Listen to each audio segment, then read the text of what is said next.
What's going on, everybody? Welcome to today's broadcast of the ACL, where we are finally here. We have made it to the playoffs. It is the round of 16. We have narrowed the field down from 32 teams down to just 16, and now ready to begin the double elimination bracket.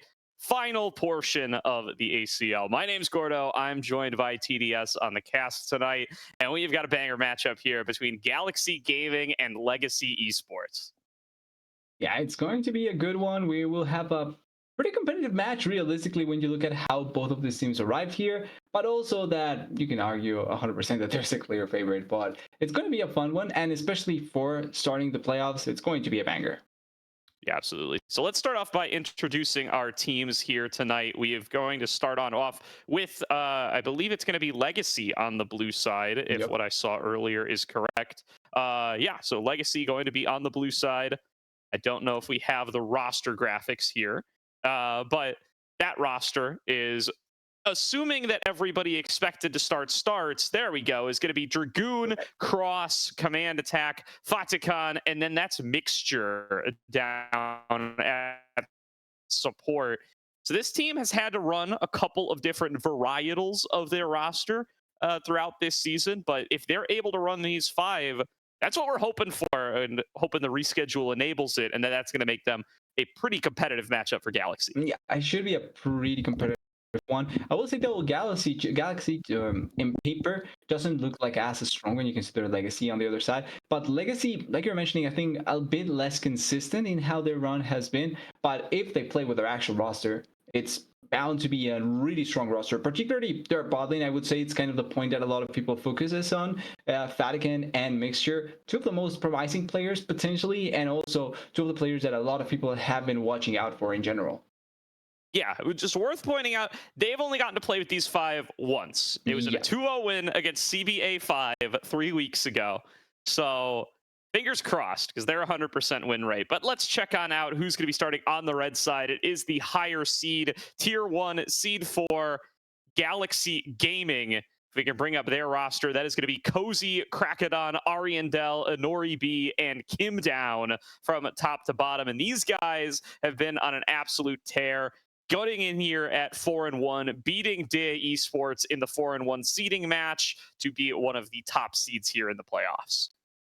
Yeah, and they have a really strong roster. I think the point of focus can also go towards the bot side in RB and Kim Down. I think one of the pieces that have been trying to step up as much as possible. So the bot lane match of this game should be really great. But also you cannot take away a lot from the other places. I think Ariandel has been one of the more consistent mid laners in terms of what he brings forward. And then Cozy, even though his performances in the NACL may have not been the most consistent, he still is a top caliber top laner and can do a lot of things, especially when you give him a Kali. Probably not the most, the greatest idea is probably not to give him a Kali at all. But apart from that, everything else does work out for Cozy as well. Yeah, and you know, to get back a little more into Legacy's journey to get here, a 2-0 GSL stage, a loss to Conviction, and a loss to Weber State. They end up going 2-2. And then finally, we're able to beat CBA 5, lose to Uncles, and beat the Chain Vests in 3 in the final week to get in here. So a little bit of a rocky journey here, and I think the roster shuffles around certainly had a little bit to do with that for this Legacy Esports team. But this final edition, again, we're hoping they're going to have the full starting roster here, and hopefully Prod can send us the lobby once they know who's in there to figure out whether that's going to be the case as soon as possible. They have this full starting roster, and especially this latest change with Fatikan and Mixture in the bottom lane. I think that turns this into a really, really interesting matchup, because these two, we've gotten to see them over last weekend on the new Dorado Gaming roster and OQs. They look like one of the most powerful duos outside of the NACL in the region. Yeah, I would say pretty much the strongest duo kind of is competing between one of these bot lanes. There's always arguments for other bot lanes, obviously, but Mixture and Fatikan is something that can be really exciting. And if they can play with a consistent roster more than just one match, I would assume that they can just run it down, run it really effectively, not run it down mid. But apart from that, they have to run it consistently. Like you're mentioning, they were pretty much going to the wire until the end, having to play all the way through to be able to qualify is not always the most ideal, but it also means that you get a couple of reps here and there, especially if you want to try and get the things going as much as possible. Even if it's not the actual roster, some of these players getting more playtime is going to be ideal anyway. So I think that even though they cut it really short, Legacy still were able to qualify, and they got a lot of game time in the process. So feels a little bit more prepared maybe to Galaxy. The Galaxy played, I think their last matchup was last week, Friday, if I'm not wrong. Yeah, I mean, Galaxy are also playing together in the OQs, which I do Yeah, think true. gives them a little bit of a boon as well. Whereas Legacy is not. Legacy is split up Yeah. amongst a couple of different OQ teams. So splitting scrim time, that kind of stuff can make these things a little bit difficult. So looking towards, hopefully we can get a screenshot of the lobby here just to find out who is in there and see if Legacy does have their full starting roster or not. But bans already coming on across. Cozy is going to lose that Akali nice and early here. The Zyra ban also going to come on through, directed towards Krakadon. Both these junglers have some interesting pools, and oh boy, his Cross is getting focused as he loses his Vi, his Rek'Sai, and his Volibear. Yeah, already quite a few bans towards the jungle. Actually, like 5 bans, pretty much, essentially trying to attack the pool as much as possible. That Zyra, we need to remember that can be just straight up jungle pick. So it makes a lot of sense what they're going for. That does leave open the Varus, and it's been one of the most consistently banned picks in previous games. This Varus, just because of the pressure and the flexibility that it provides in the AD carry position.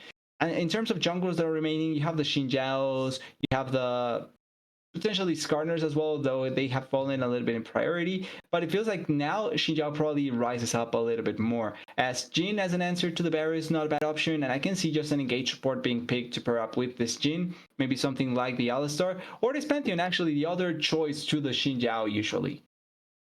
Yes, so going to be the Pantheon for Krakadon, a really strong pick in the current meta. Would love to be able to see what he's going to be able to do on that one. And a little bit more of a supportive selection here for Nori B. So again, thinking that we have Fatakan and Mixture here, still waiting to confirm that. But if it is, I mean, that's definitely, it's an interesting for the Jhin very early on up against this Varus. It would certainly be a tough matchup for them to have to play against Fatakan's Varus in any form, and kind of feels like they're taking a more supportive role out of their bot lane right off the bat once they see that Varus first pick come through. Xin Zhao for Cross going to come on through is probably, with the Pantheon taken away and the Vi banned, this is the last champion that he's played more than a game of throughout this season, so going to snap that one up for you for Legacy.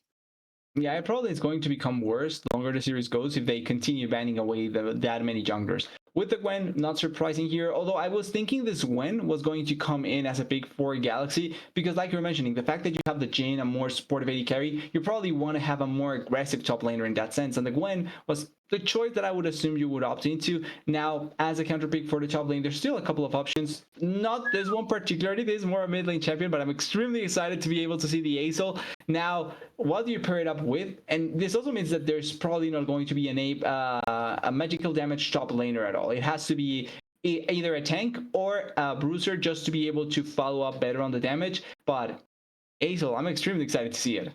Yeah, I mean, it's a classic out of Ariandel. He loves those dragons mid lane. He's gotten to play the Aurelion Soul. He's gotten to play the Smolder a little bit recently as well. Some of his best champions in the mid lane. And love to see that they're going for this approach up against Command Attack, whose Orianna is buffed on the patch. So I do wonder if we will end up getting to see a little bit of changes around for him to end up actually being able to get onto that champion for the first time in a while. But now it's going to be the Zilean banned on away as they continue to attack the support pool. Mixture certainly has a pretty interesting pool. He's gone for a lot of off-the-wall stuff in just the short time he's been in ACL. He's got a sick Blitzcrank. Clearly, they fear the Zilean to some degree or another. So I'm very curious what he's going to end up locking in here once they start to see a little bit more of the bot lane. With the Barrows already picked, I think the Blitzcrank would be great for Legacy, not gonna lie, with some of these champions that are going to come through here. So would keep it in mind 100%. As far as other options that you still have remaining for support, there's plenty of engaged support still available. You have the Rel, the Alistar, the Leona as well. I think Renata here wouldn't be necessarily a bad choice for Galaxy just because of the Gwen and the Xin Zhao. But then you also have to consider what's left to really go for, as the Nard does come in. A little bit of range to try and deal with the Gwen, also team fighting value, not extremely a bad choice. And then for mid lane here, Ahri is still available. You can go the Ahri Shin combo, it's not necessarily bad. Against the Ace, I'm not sure how effective it will be, but it's still an option that you can try and favor. The Lucian, Oh, okay, so that's another option. So it's Paris mid lane. Okay, let's go. I love this. Command attack, cook it in the draft. Can Yeah. always count on something a little special from him. So yeah, he's probably going to go Lethality Varus in the mid lane as a nice little counter pick to the Aurelion Sol. And they take Yeah. Lucian Nami bot lane. This is a real dangerous duo, especially in the hands of Fatakan Mixture. They know they're up against the Jhin. They don't know the support, but it is going to be tough to pull something out of the support pool that's going to make this matchup easy for you, especially with the Yeah. Nautilus already banned away as well. Is it a Braum Gnar in the angle, top maybe? lane. Yeah, Gnar in the top lane for Cozy. Ooh. I mean, it's ooh. All Okay, right. that's a Well, nice actually, I'm going to response. pause there right now because it's Kim down Blitzcrank. They're going to try to Yeah. take the fight to him to some degree, or at the very least, they want some utility in the support position to be able to roam around and do something. But I mean, leaving Jhin alone and bot against Lucian Nami feels very dangerous. The thing though is that if you do pick up the one of the two, they are squishy. So at the very least, you can try and blow them up. That being said, I'm not sure if early on that's going to be the best course of action. But then if you look into the later stage of the game, realistically, Legacy has no real tank that wants to tank any hook. So whoever you end up picking up as the Blitzcrank can just end up getting killed immediately. You have the point and click CC from the Pantheon plus the burst damage from the Jhin. So there's a good amount of choices that Galaxy can try and go for in later stages thanks to this Blitzcrank. Now, the problem is, are they going to arrive to the late game really strong or not? Because realistically, Lucian Nami should run the bot lane, and then Varus in the mid lane should be a really bothersome champion to deal with for the Aurelion Sol. Because it's really easy for him to just get a lot of slows plus a lot of damage from a safe distance. Yeah, I completely agree with you there. I mean, it's going to be a tough lane matchup for an Ori being Kim down here. Definitely, I think putting some bets on themselves here, not to win out the lane, but to be able to survive the lane and play for these other carries. This is a counter pick for Cozy. It's not my favorite pick for him right now. Is that Gnar? Clearly it's his preferred matchup into the Gwen, given the situation that he finds himself in, and with the Jax already banned away, but. He's gone for Gnar so far when he's kind of been pushed down to that part of his pool throughout this season. The games have tended to not really go well. He has tended to fall behind and not really be able to execute the way that he can on kind of his core set of champions. He's a big fan of that Gwen himself. He's played a lot of that Akali. The Jace has been perma-banned against him, so actually hasn't gotten to play a game of it. But seeing that it went through these picks and bans, I do wonder if we're going to get to see a Jace from him at some point this series. But this is certainly a comfortable pick for Dragoon in the top lane. And we haven't got to talk about this top lane matchup too much, TDS, but two very carry-centric players up there, both who are going to be looking to style on the other. Yeah, and it's going to be important seeing how the series progresses, because obviously getting rid of some of those carry champions is going to affect some of the pool potential for them. The Gwen already out, the Gnar already out. You were mentioning the Jace, not picked, but it's bound to be something that comes out eventually. Same for champions like the Ambessa. So this is going to be a pretty electric matchup, and I'm also expecting that if Legacy gets red side in the next game, or if they eventually fall into red side eventually, more than likely we're going to see a Dragoon potential Darius pick or something like that, a counter pick that will really try and stomp you in lane. And I'm excited to see if Dragoon pulls it off. Yeah, it's very interesting how similarly constructed these two teams are in a lot of ways, right? They both have the strong carry top laners. They both have bot lanes that are kind of meant to also be a big carry force and meant to be getting a little bit more supportive, scaling, control mage play out of the mid lane from both of these teams. And both of them do kind of lean into that a little bit here, or at least Galaxy does with the Aurelion Sol. But I do like to see Command Attack go for this late counter pick of the Varus to try to set this Aurelion Sol behind and kind of leans Legacy into a much more aggressive identity here. They've got the Xin Zhao to duel early on. They've got this Varus who is expecting to be able to get pushed up against the Aurelion Sol. They've got the Lucian Nami, and they should be able to secure some of these early dragons and try to play for a more aggressive game plan. Yeah, that can be the better idea to try and go into. Although you do have to consider some of the champions that you have for a later game, and particularly you have one of the kings of the late stage of the game in the form of the Aurelion Sol. So there's always that route to try and go for. If you get to that late game, you have that huge meteor just hitting the face of multiple champions, and once again, they are squishy. These champions are really, really squishy. Like one good burst attempt at any of them could really just turn the game on its head because they are really easy to kill. But you also need to reach that point where the Aurelion Sol can try and do that. And thanks to the fact there's a lot of damage on the side of Legacy, but also ways to reach the Aurelion Sol before he tries to run away, I think it's not that difficult to really make it work out. One of the things though that I think may complicate things for Legacy though is the lack of just straight up engage. You have the tidal wave from a safe distance, you have the Xin Zhao trying to go in, but there's nothing like a blitzcrank hook, or there's nothing like a Nautilus hook, nothing like a rail engage, right? There's nothing straightforward to really force something to happen. And when you reach a certain point in fights, if you're behind particularly and not have that go button, that can complicate certain stuff. It's not impossible, but it can make things a little bit more complicated. Yeah, Legacy definitely can't afford to get behind here, Yeah, especially on the bottom side in the earlier game. Eyes on them to be able to, try to really force something out earlier on. You can try to pick people with stuff like Chains of Corruption, but it's definitely a tough ask. technically. And you really want to be the ones on the front foot. You want to be pushing the tempo of the game here, forcing them to respond to you, and then you don't have to worry quite as much about how to get these fights started. Because it's not the Yeah, easiest job in the world for either of these teams, right? Galaxy need to land a Blitzcrank hook, a Deadly Flourish. They need Pantheon to ult in the middle of the enemy team, which requires a little bit of foresight or a yeah. push into a pinch. So this is not going to be the easiest job for either teams in getting fights started. And if we do get into like kind of a poke war-y situation, again, I got to praise this Varus pick, right? The fact that they flex it into mid, it's almost certainly It's going to be better. a lethality build. It's really going to give them the edge in some of these poke battles.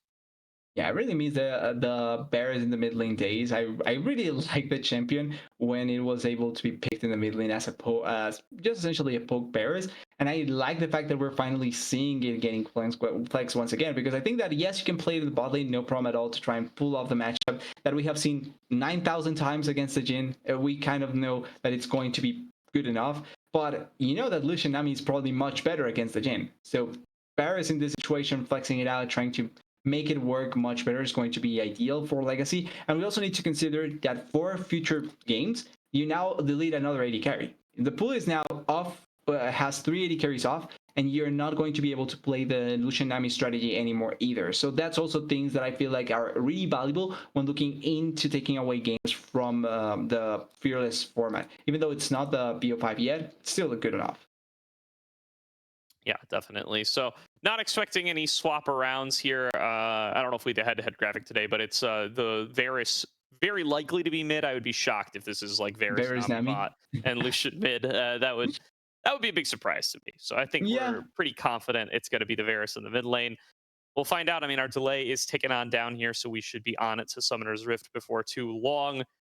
Really going to be curious how this top lane matchup goes as well, right? I've seen Nar's been pretty polarizing on the current patch. I brought up earlier, I don't think he's had the best record on it throughout this season.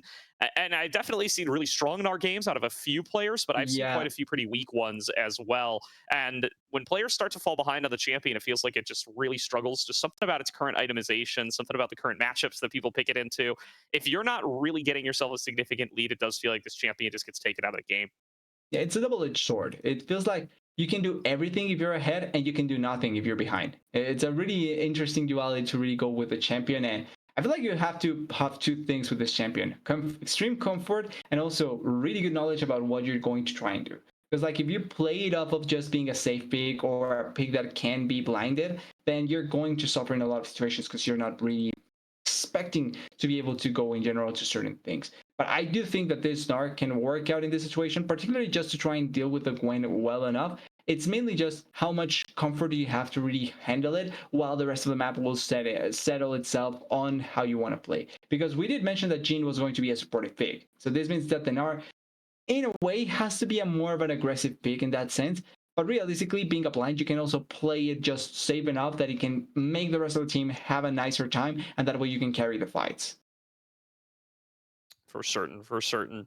And just looking to find a way to create as easy of a time for this Aurelion Soul as possible Yep. is kind of the name of the game for Galaxy Gaming here. If they can get themselves out of laning phase and be at some degree of parity or only a little bit behind, that's almost certainly going to be the game plan here for Ari and Dell, and just rely on this Aurelion Soul to be such a menace in the later game. We've seen so Ideally. many games from Ari and Dell, especially in the last year or so, where he just locks this Aurelion Soul, drags the game on long term, and is an absolute force later on. He's very well practiced on this choice.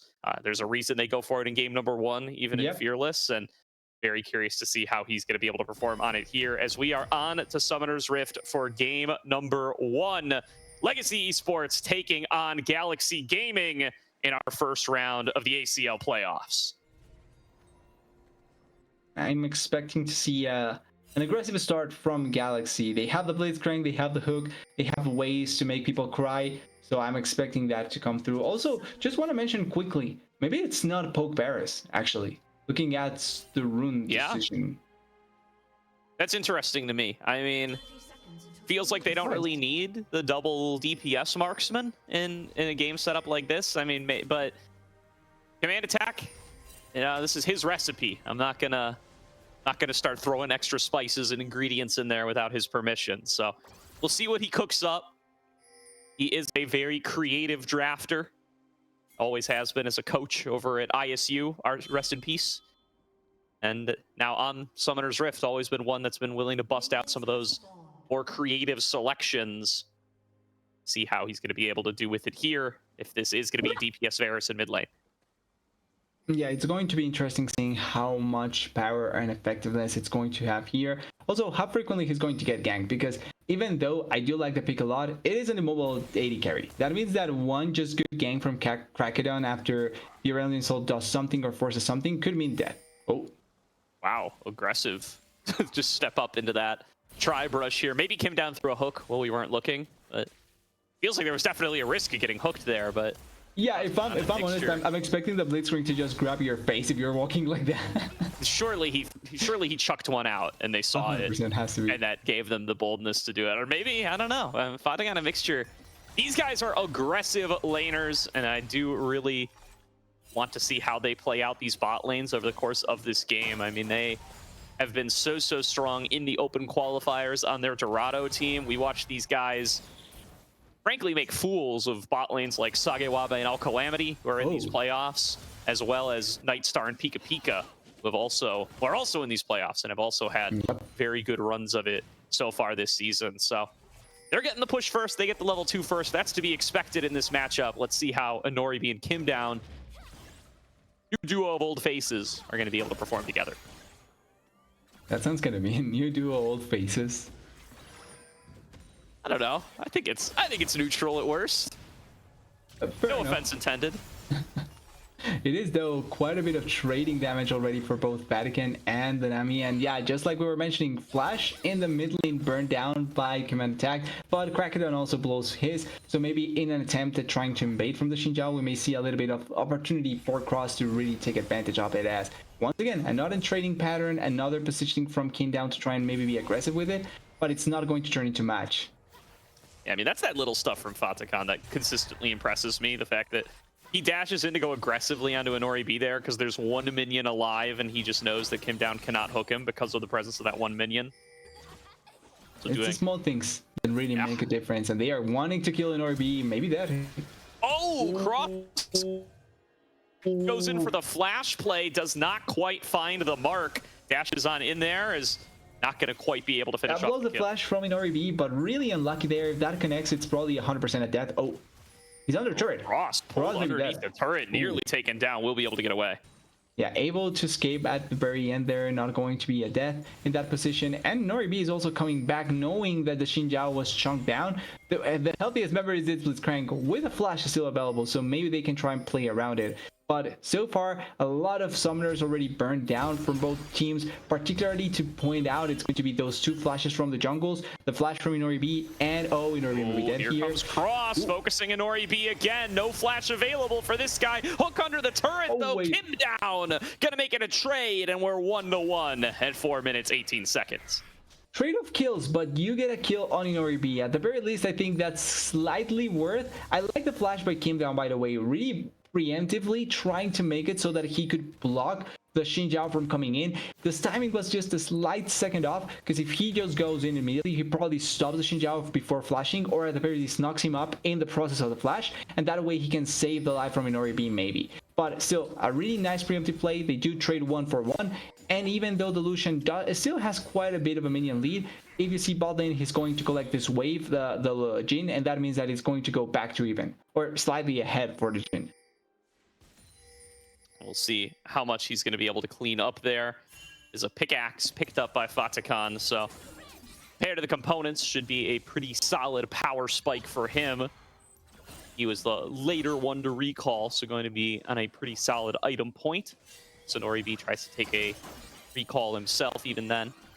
Money invested into swords is money that cannot be invested into pickaxes.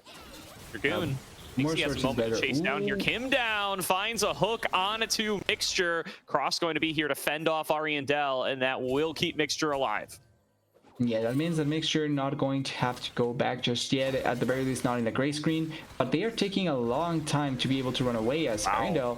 Mixture stepping up here, throws out the bubble, forces the flash on Ariandel, and Fatakan threatening over the wall, flashes over, finds himself face to face with a Nori B, but wants to chase this kill down, finishes off Ariandel. Cozy gets a solo kill top lane under Dragoon, but nobody can touch on towards Fatakan, and Nori B looking for the shot, cannot find it, and will end up dropping down.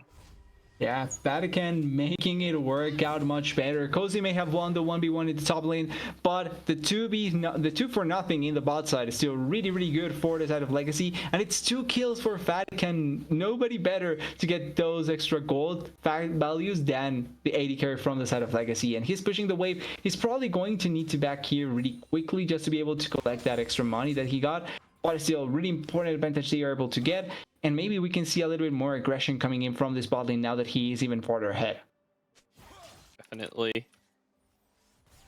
We'll see how Fatakan is going to be able to spend some of this money. He gets himself the Caulfield's Warhammer.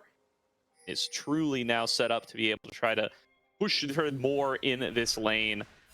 Great early stage for the Legacy Esports bottom lane. They find themselves at a faint gold lead, but it's where that gold is allocated that is going to make the most difference here. Cozy getting the early kill on the Gnar, though, very impactful for him. Should help him to continue to keep this Gwen down for perhaps a little bit longer. He's got a faint CS lead now, and extra combat power really going to make a difference as he's already got the Phage completed. Krakadon does get a steal out of that blue buff, and Cross not willing to let it go. Might end up giving up more than he bargained for. Ariandel takes him down with the falling star. Cozy and Dragoon now in the 1 versus 1 yet again, looking to throw out some of these needleworks. Doesn't connect the second round though, and Cozy will just take him down again. Yeah, the difference is 100%. That last shot from the ultimate from the Gwen, that was going to be the kill or not there. And also, questionable decision there by Krakadon. By the Cross. I understand if you go in while having level 6, because you could push them away, but in that position, level 5 against level 7 and level 6 was going to be death. And nice. Not enough to be in turret range though. Through there by Kim down. Fatakan just going to blow the barrier nice and early. The cooldown on that low enough that he feels comfortable just throwing it out, but nice little move there from Kim down. Yeah, it wasn't low. The distance wasn't enough to be able to pull them closer to the turret. Without a flash, I think that could have been close to a kill there, but still just enough to take away a lot of the damage, a lot of the health bar from Fatakan, as also Command Attack take a bit of damage, but they may be coming here. They have ultis. And now dissuaded to be able to back on away.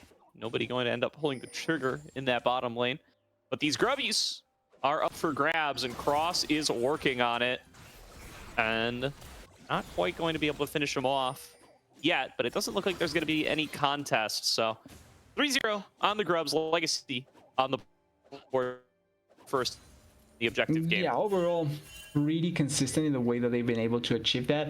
I'm surprised they haven't tried to force a little bit on the Dragon, not necessarily because it's a free objective at all, but they do have some ways to try and make it work out, especially with that advantage that they do have on Fatakan. I think it's something to try and go for. But with this, maybe they can try and go and give Dragoon a little bit more opportunity to take down the turret if Cozy is ever away from here.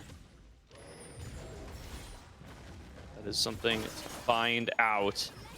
Still trades coming through back and forth between Dragoon and Cozy. Dragoon falling lower in health though. Cozy gets him on the clapback from that boomerang, and another opportunity for a big trade. He's not going to chase that one all the way down for the KO, but it's just another lane state that looks real good for Cozy, and it might force the TP out of Dragoon.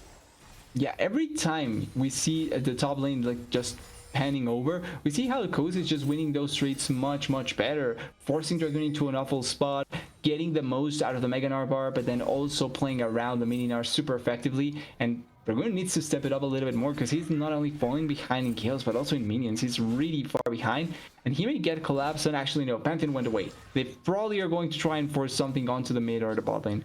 I would say more Vatican with no flash. See if they're going to try to pull the trigger. Instead, the dragon is in their eyes here. Legacy is the stronger early comp, especially around the bottom side. Certainly want to be able to cash in on some of these early objectives. And 4 members crowding around the dragon after pushing the lanes. Looks like they're going to have no problem securing this one. No attempted contest from Galaxy. Crocodile just going to continue farming away, although it does look like he might be looking for some shenanigans at the bot lane, trying to make his way to the alcove. Ooh, wait, how the hell did that not hit? But it's not enough, and I think they spot immediately also the Pantheon in that position. Well, actually, they already saw him. They had 2 wards in the Tribush, so they knew that the Pantheon was coming down there. Really nice way of trying to force a little bit more damage in that position. I think Pantheon will try an ulti. Yep, coming in on a command attack, who's already flashed. Falling Star will connect, although the root will spread to Ariandel. There's just no backup waiting for him up here, so command attack will certainly be run down. Ariandel throwing in the Breath of Light to apply the Rylai's intermittently, and a second kill to Ariandel. Yeah, able to get a second one, and that's the thing with the Barris here. It's not necessarily about choice to try and first or poke a lot, but also the fact that you opted into a more attack speed based Barris build means that the damage that you're dealing from a safe distance to Ariandel is not going to stack up that effectively. You either need to hit them really close range, or you need to be able to lock him down really close range so that you can deal your damage, and that's not something that command attack has been able to do consistently. Oh. Wow, he doesn't really care. Levels in the top lane, by the way. I mean, this matchup is really starting to turn away from him. He takes level 9 and goes all in, though. Another nice threat of the boomerang from Cozy, flashing away from the snips, trying to turn this into another win.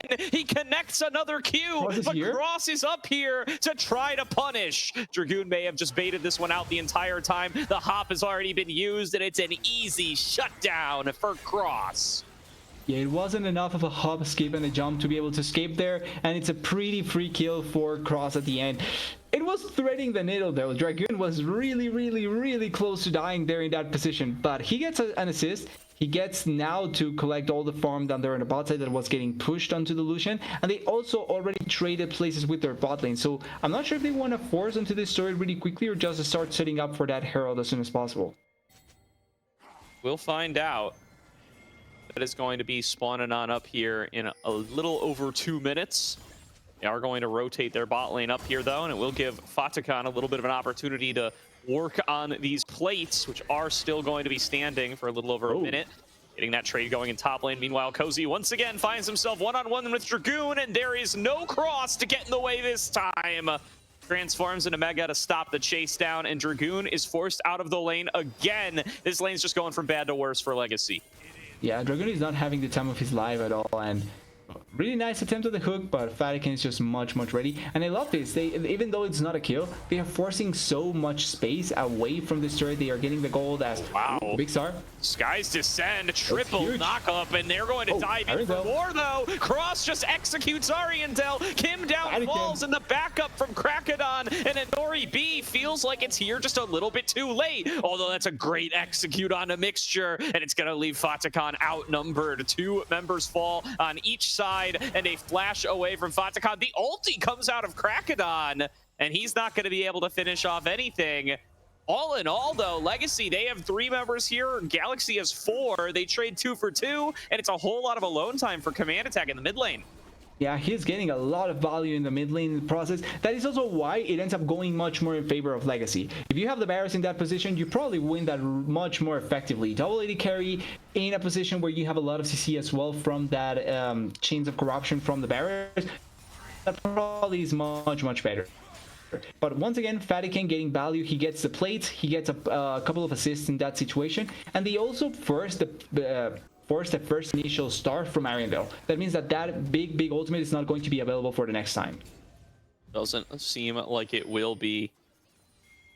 We'll see how long it takes until these two get into the engagements again. Of course, that Rift Herald coming up in 20 seconds. Dragon coming up 30 seconds after that.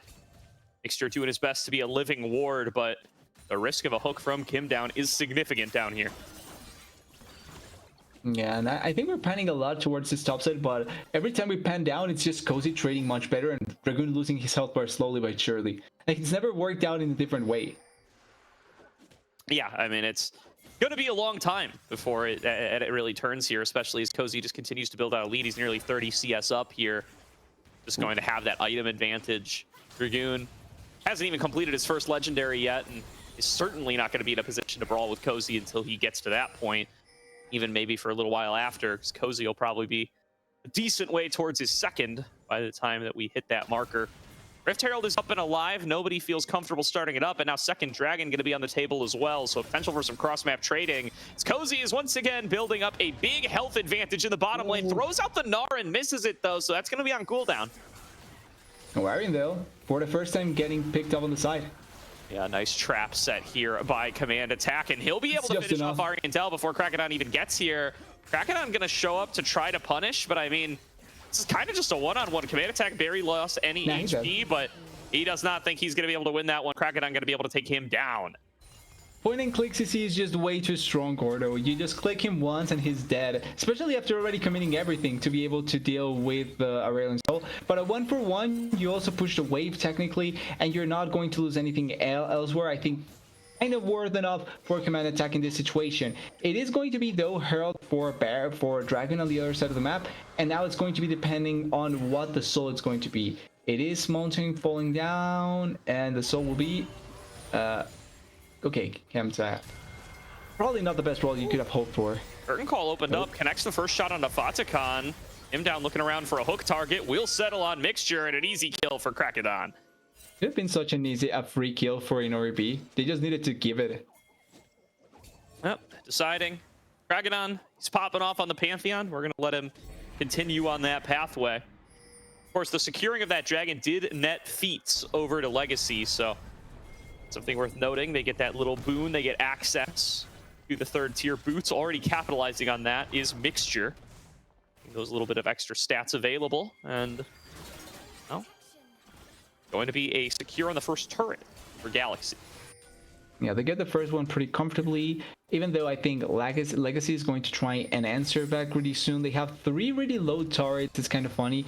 Every turret is low, but they haven't been able to deal the last blow. Still, they have the advantage as of now with how some of the positioning is. And even though the gold lead is a little bit in favor of Galaxy, it shouldn't last that long with the amount of turret gold that they should be able to pick up as soon as they take out one of the turrets. Not even all of them, just one. Yeah, plenty of standing gold left for both sides on these turrets, and Legacy has knocked a number of them down, although look at this catch onto Command Attack. Nice tidal wave from Mixture, though. Nice bubble from Mixture, and Legacy turned the play around. Kim down, the one who falls, but Galaxy sending over 3 members to try to respond. It's a flash out from Inori B, taking an aggressive path right across his face, and Cross is going to keep the fight going. They know they have a numbers advantage as Fatakan has arrived. Culling opened up, going to force a flash out of Cozy. And that'll be all she wrote for this fight. Galaxy, the ones who lose a member. And you have the really quick Lucian going down there. Oh, really good bubble there. On to Krakodon. This is a big flash. Well, I was actually about to say a big shutdown, but that's not how shutdowns work anymore. Still, a flash in from Cross will be the kill onto Krakodon, and Legacy tie it up at 9-9 and are about to get their first turret. Look, I don't care if it's not a shutdown for the game system. It is a shutdown. You kill a 4-1 champion. I think that's worth enough to call it a shutdown. It does go to Cross instead, and not going the kill for Fatakan. But this duo is working out really well with the amount of gold that they are obtaining between each other. And because of the time that it's taking for the rest of the map to really respond accordingly to a lot of these things, it means that Command Attack and particularly Dragoon are recovering. Like, they are back in the game pretty comfortably. Command Attack much better than the Gwen, but now at the very least Dragoon has an item, and it's working towards the second item by herself. It looks like Cozy's lost track of Cross a little bit here, or at least they feel he might have, but I don't know, he's going to get himself to a safe recall position, so no shot at a play on to Mini Gnar here.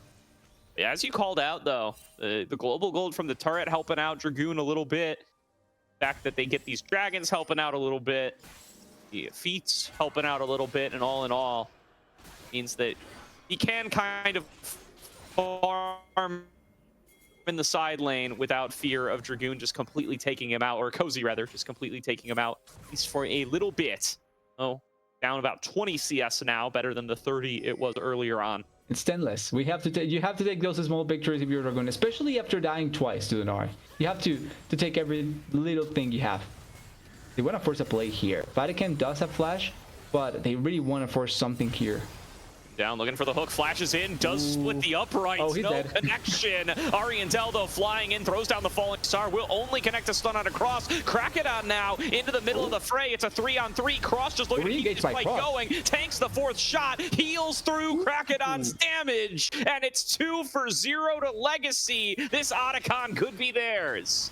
Yeah, it's pretty free for them. No jungler, no support, no flash and Ariandel, plus no teamfight ultimate. And they may even try to go for Cozy if he steps super forward, and I think that may be the initial idea.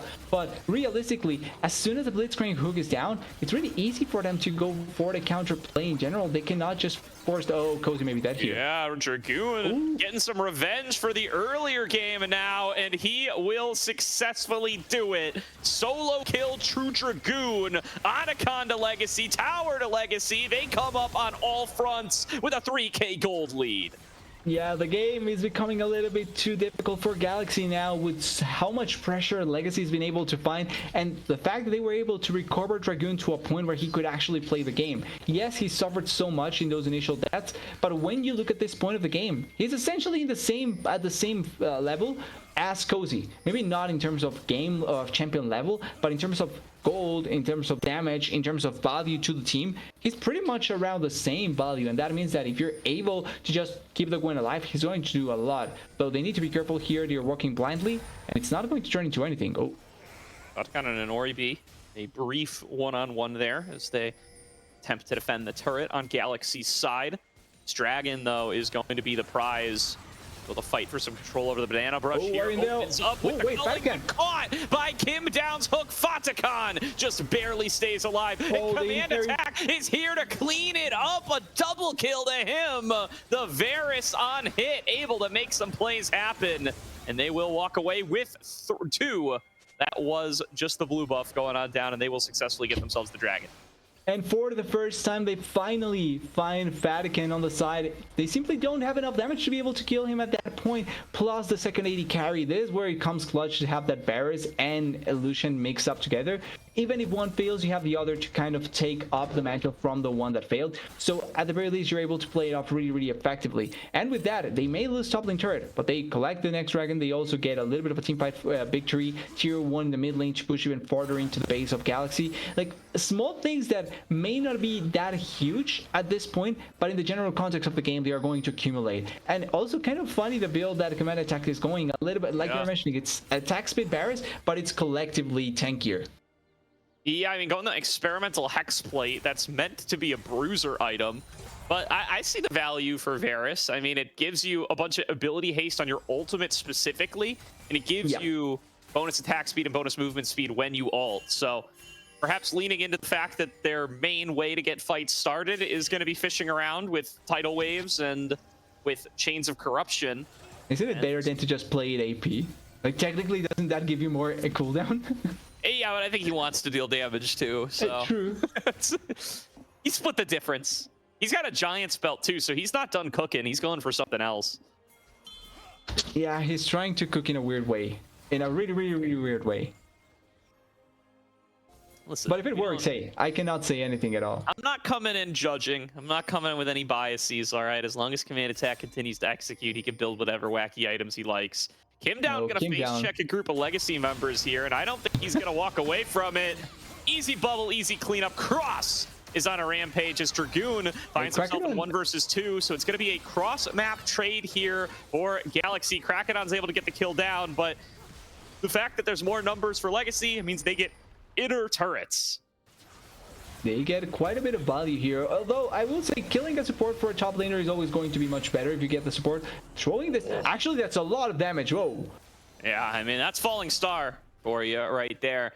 It's a very long cooldown. Arguably, it's the longest cooldown ultimate in the game because you need to get yourself back up to Stardust stacks before you can use it again. That usually takes several minutes. The most important part out of that ultimate. But the value here is protecting the turret while you kind of got a pretty similar trade in terms of what you're able to get with the tier 2 and also a tier 2 in the bot side. The tier 2 gold from the side lane turrets is almost always the most important part out of them, and the fact that you're able to get an extra tier 2 apart from that one in the side lane is going to be much more ideal for Galaxy. Surprised that they didn't try and force a little bit more or do something else. Like, I understand the damage being heavy, but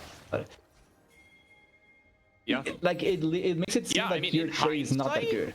Are they gonna try and rush? this means that it was really a pretty big mistake. Okay, trying to they push kill that this into fast. turret, but let's put that aside for now. We are starting It's off on really the dying It's down fast. below half HP. Krakodon hovering over the wall, does have the flash, gets in there, won't get the steal.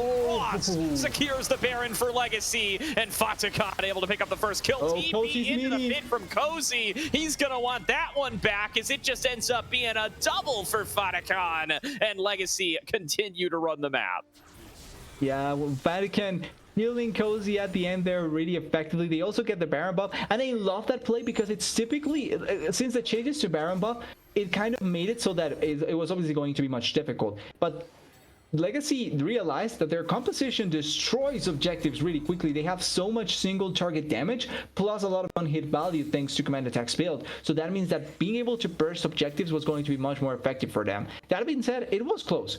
Krakodon was able to flash over and almost got the sack of execute from the queue with the smite, but I think he smited a little bit earlier, and that meant that then Cross was able to pull it off at the end. Really, really close, but getting the Baron buff plus the kills means that this next dragon should 100% be the soul for Legacy. Yeah, definitely a bit of a risky call, especially up against the empowered Q smite of the Pantheon, but Cross comes out with it, and now Legacy, never punished, and only minor mistakes, going to be able to continue to march their way through. Galaxy, opportunities are dwindling, going to need to make some big play here very, very soon.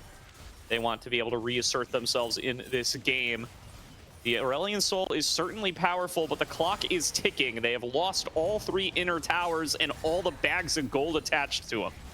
And they don't have Mega Ulti, so they cannot like force a pretty big fight with the Aurelion Soul ultimate. It's gonna be a difficult situation here to try and decide. Either they force everything onto one lane or they lose both. Yeah, going to end up losing that mid tower and going to probably need to look for an opportunity to pull the trigger here, but Nori B forced out. Hook comes out, doesn't quite connect on a command attack. Big cooldown down there. And they're going to open up the curtain call. Command attack doesn't care. He's going to step forward. He's going to take down Kim down. Falling Star only delays the fight for a short while. Here's Dragoon in on the flank. You don't even have the numbers advantage for the fight. And this is going to be a wipe for Legacy Esports. 5-for-0 ace inside Galaxy's base. And Legacy Esports are going to start off this series 1-0. Yeah, they started off really, really effectively. Great way to close down the first game, and gotta be honest, it kind of felt like it was all put into place thanks to Fatican, because like command attack particularly had a difficult time in the mid lane being able to make this Varus really feel extremely effective. Then you also have Dragoon suffering a lot in the side lane, but then it was mainly the Fatican advantage that they were able to get to kind of push them towards that lead in general, and then being able to play the rest of the game. Yeah, I mean, it comes back to I do not really like this bot lane draft for the side of Galaxy Gaming. I think you need to respect Fatakan and Mixture more than that. Okay, well, this is a little broken today, but that's okay. You really do need to just pay a little bit more respect to this bot lane than that, though. Especially, you know, I get it. They got flexed on, right? They thought not in like the BM sense, but in the like they flexed champion sense. But yeah, I mean, even if this was, you know, if this was Varus Nautilus, if this was Varus Rel, if this was just some kind of strong Varus lane, I think the results would be pretty similar. I just don't think Jin Blitzcrank pays enough respect to the laning prowess of this team. They find themselves pushed in all game long. Yeah, Cross shows up a couple of times, and that's I feel like that was the real issue. They weren't able to thread the needle much more. If you're picking Blitzcrank, I'm expecting you to play with the Blitzcrank much more, and he was either stuck in the bot lane on the receiving end of the Nami Lucian push, or he was trying to maybe throw a hook or two once, but never really committing to the play. And I feel like if you have Cross going in much heavily, you probably turn that into a much better play in general. Yeah, so there we go. Came on through finally. Fatakan, of course, top of the damage charts there, although Cozy keeping it close. Do think that this was a bit of a draft difference. I do love what Legacy Esports went for here, so still gives me some hope. We're going to break the curse here, TDS. For those who don't know, we have only covered 2-0 series on mainstream this entire season. We're Let's see gonna if this we're gonna turn it around. It's playoffs time. Playoffs should mean 3-game matches or 5-game matches. Well, depending on what we are. Agree. So this is the opportunity here. I think Galaxy with a reset, they only lose, I think, like one of their huge champions here in the Aurelion Soul. The fact that Gnar and Gwen are both gone is going to be rough for Cozy as well, but he's got a pretty deep pool himself. I think they have plenty of more options to go for here. Him down on the Blitzcrank does also mean that that's Fearless away from Mixture. That's another pick that you do have to be afraid of when you're facing down this Legacy Esports squad. We'll find out. We're going to throw it to a quick break here before we get into game number 2 draft, but I do want to give a quick shout out to Zen Market. If you've ever had a problem longing for that special Japanese item that you cannot find locally, then we have a solution for you. Zen Market is your one-stop solution for buying products directly from Japan. They help you buy items from over 10,000 shops, as well as place bids on auctions on your behalf. They'll even consolidate all your items safely into one box and can ship internationally. Excellent customer service in 19 languages, which is why they are trusted by over 2 million users worldwide. Check out the panel below the stream or click on the link in chat to try Zen Market out now. If you sign up with promo code Aegis, you will get 1,000 yen off your first international shipping fee. Thank you again to Zen Market for sponsoring the ACL. We're going to go to a quick break, but we will be back soon with draft number 2. 日本国内発送のみ？あ、それなら全マーケットね。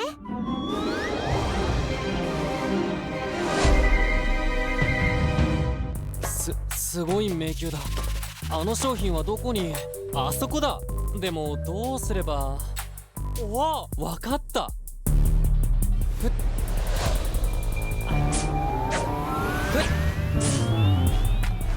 よっと。はっ。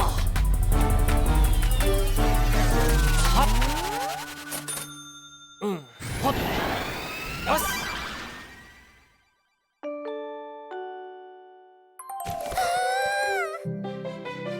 ありがとう、全マーケット。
Welcome back, everybody, to tonight's broadcast of the ACL. Had a little bit of extended break there as some roster substitutions may be upcoming. We will get word on those once we get into the draft. But very good first game out of Legacy Esports here to start off the Yeah. series 1-0. Galaxy find themselves with their backs up against the wall for only the second time this season. They have had a pretty dominant split thus far, only dropping to Conviction, who are, of course, one of the best teams of the tournament. They were up there with the top seeds. They are the top Understandably seeds, so. in fact. Yeah. So, yeah, they come on in here. No shame in dropping over there. But let's see if Legacy can keep this one going and take down Galaxy, or if Galaxy are going to be able to fight their way back and give us our first Game 3 on stream of the season. Fingers crossed here, not showing any bias on the cast, though. Let's find out what the draft is going to look like here with all these champions fearless away from game number 1. I think something else worth noticing here is Cross's champion pool's about to get real pinched because they've been banning 3 champs against him, and the Pantheon and Xin Zhao are kind of his 2 most played champs outside of the ones getting banned. So his pool is about to get real limited. Yeah, it's gonna be difficult. I think from what I remember Cross playing, I think the one that jumps immediately to my mind, the next one that is available that doesn't get banned usually should be the Viego in general from what I've seen from him. Maybe there's another couple of champions that I'm missing here, but you don't want to have to fall so far into your pool, especially when you're reaching just the game 2 of a fearless game. That can be a bit difficult for yourself, but it's going to be fun seeing if maybe Cross has a different answer, something to try and pull off in general, to try and surprise us as well. Okay, so it does look like we have high hope coming in at support for Legacy, as Mixture is going to be unable to continue with the series. So I'm going to deep lull this guy really quick and see if there's somebody, if this is another name we might know this person by. But a rough substitution for Legacy after a really strong game number 1 out of Mixture. Yeah, losing one part of your star bot lane is not the most ideal thing to try and go for, but it's still doable. At the very least, like I would say always, if you're going to take one part out, you probably don't want to take out your AD carry. So there's going to be much better utilities there, as we see the bans coming through once again, a lot of jungle bans, and the center first pick, or more than likely Vatican. Oh boy, Vatican Senna. We got to see a lot of it alongside Mixture. The support substitution, though, does throw a wrinkle into things. Let's see how Vatican's going to be able to perform on perhaps the strongest champion on the patch. I'm going to be honest with you. This pick is broken. I don't know why. Yeah, it's older. Listen, Senna, I've said this multiple times, but I'm happy to repeat myself again. Senna, every time Senna comes into or out of the meta, it's entirely based on the Wraith drop rate. They raise the Wraith drop rate, and she gets good. They lower it again, she gets bad. They raise it again, she gets good. This is how it's been since the champion was released. For some reason this time, they raised the Wraith drop rate and also significantly gave her a bunch more crit chance for no reason. So she's kind of busted.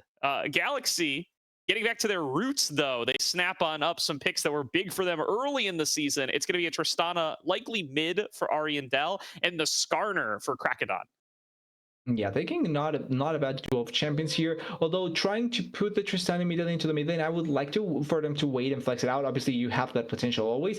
So I would like them to try and play this sort of waiting game, just because you kind of want to see what Legacy will try and pull off in the mid lane, especially from the previous game's flex pick. You want to try and mix it up and see what else can end up coming through. The Skarner, not against it. I think they were lacking a little bit of tank value in the previous game, even though they were quite tanky to a certain degree with the Pantheon E, kind of denying a lot of the damage. You still probably would like to have this sort of a straight up tank to just soak a lot of the damage that can come through. As the last pick here, will it be something for the mid lane? Some blind pick?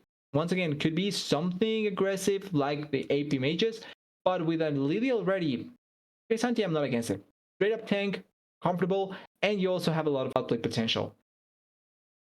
Is for sure. And Casante going to round things out for a Dragoon, so he will be piloting that in the top lane. Does make sense when you've got a carries focused jungler here for Cross in the form of the Lilia. I think this is Cross's first Lilia of the season. It is. So we'll see how this champion is going to be able to do for him. He has drawn a ban on it once, although maybe that was against Will. I didn't record when the ban occurred. Italy snapped up for Galaxy, though. At this point in the meta, especially with the Skarner already locked in, I'm fairly confident this is going to be for Cozy in the top lane. Yeah, I would be quite sure about it. Like, I don't think it's going to be a return to the Skarner top lane either. Maybe it's a Skarner support, actually. Maybe it's that instead, and they are just waiting to see what they want to bring into the top lane. But I would assume it's probably the Nearly top. You get a lot of free stacks thanks to the fact that the K'Sante is just a melee champion, and then you get the opportunity once again to flex or to blind your support or blind your mid laner and get a counter pick there as well. Yeah, really going to be tough here.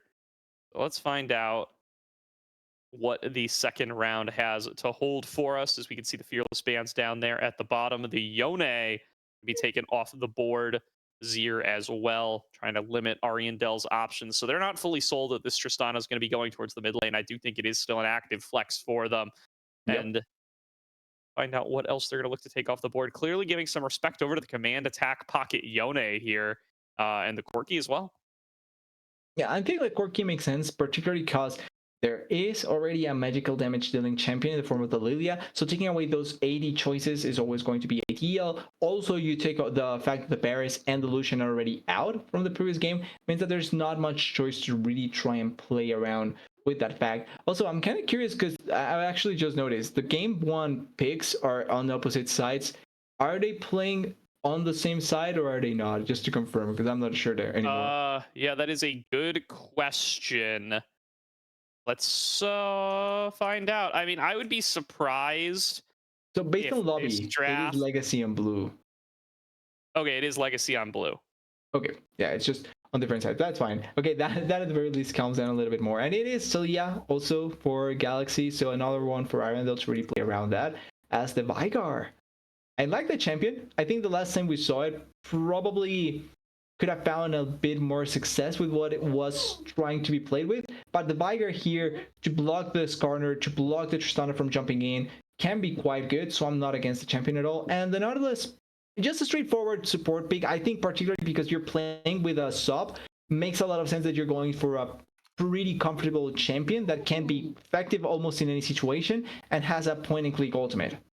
Yeah, surely Legacy is on blue. Yeah, okay. Legacy is on blue. I was gonna say there's no way Ariandel's busted out the Vigar here.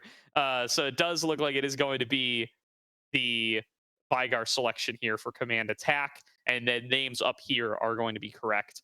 Nautilus going to be locked into the bottom lane for incoming newcomer rookie support High Hope, as we look to see how they're going to be able to perform in their first game here in ACL, kind of fresh off the E-sub.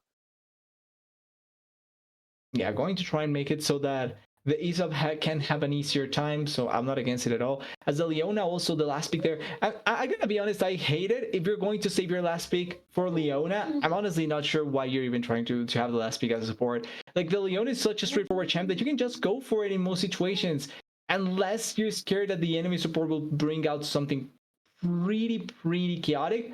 I don't think it's worth the counter pick here, but neither is Italia, so I cannot say much either after that. That being said, I think a pretty straightforward composition from Galaxy, kind of what I expect them to play. And then it also has, this time around, I feel like more ways to force fights, especially from behind, compared to what they had in the previous game. Yeah, for sure. I mean, it's going to be a straightforward kind of comp around a Nori B here, scaling up on this Tristana, which, if it were still Fatakan and Mixture, I would be a little bit concerned about. But with the substitute support coming in, I think that this does give a little bit more play for Nori B and Kim down on this Tristana Leona lane. And either way, it's a stronger 2-on-2 than what they drafted for themselves in game number 1. I also think top lane's a concern here. I think Cozy was able to outplay Dragoon for most of the early laning phase in game number 1. Now he gets himself a really solid matchup in this Nidalee into K'Sante. I think it's a strong counter pick for him. Yeah, overall, it can work out massively well in this situation. And also, like you were mentioning, the fact that he died so many times kind of makes us a little bit worried about how it's going to work out. Also, because I don't expect to see Cross going topside that many times. As a Lilia, you probably want to try and farm until you're level 6, where on this corner, you can kind of go for those offside or on the side ganks and make it really difficult for any laner to really try and go for it. So going to be, at the very least, an interesting idea of how they are going to try and attempt going onto Dragoon. Although I would think it's probably much better to just go bot side and try and dumpster on the new guy, to put it like that. Yeah, it definitely seems like it may be likely here. It's going to be a tough ask for Command Attack to hold Ariandel in mid too, right? I mean, Yeah.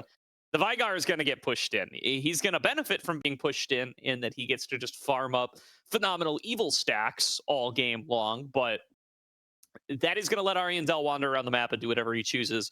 I agree. I think pathing towards bot seems like the play here for Galaxy Gaming, and they can certainly put themselves off to an early lead and a mid-game lead simply by using the draft picks that they've gone for and getting them unlocked and focusing down towards Fatikan. And I want to say a New Hope, but that's not correct. That's Krakadon's account name. High Hope is the support coming in. We have High Hope and a New Hope. Who has the biggest hope?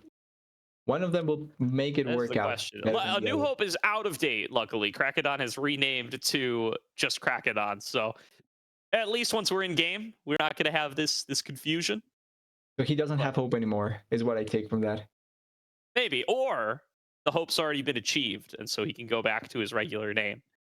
Well, I hope with that in mind, I have a lot of hope that we can turn this into a 3-game series, because like so far we haven't had luck with it, and we need to make it a 3-game series. At the very least, once we need to make it happen in stream. I agree. We definitely do need to find somewhat of a 3-game series somewhere throughout this ACL season. If it has to wait until best of fives, that's going to be a real shame. But I think between the substitution and this draft for Galaxy, I'm feeling pretty good for them here. These should be some very comfortable champions. These Skarner, Tristana, engaged support comps were a big part. The Talia as well were all pretty big parts of their early season wins when they were playing up against teams like Gravity and Uncles and Pookie Bears to get themselves that big early lead in the ACL. These were the kinds of comps they were playing. They were really focused towards the Skarner. They were putting the Tristana mid mostly, but I still think the philosophy is generally the same. Yeah, the idea overall, I think it's quite good in general. So I think as long as it works out, that's what's going to matter in the long run. And also particularly the fact that you're going to play maybe a little bit more for and came down, it's going to be much more ideal in that situation. Because once again, I feel like that was more so one of the biggest impactful parts of the previous game. You had a Nami-Lucian lane that was left unchecked for majority of the game, and when they got out of lane and they just immediately run through everyone, surprise Pikachu phase is it's not a worth argument there. Like you knew what was going to happen if that happened, if you left them unchecked, and they did just that.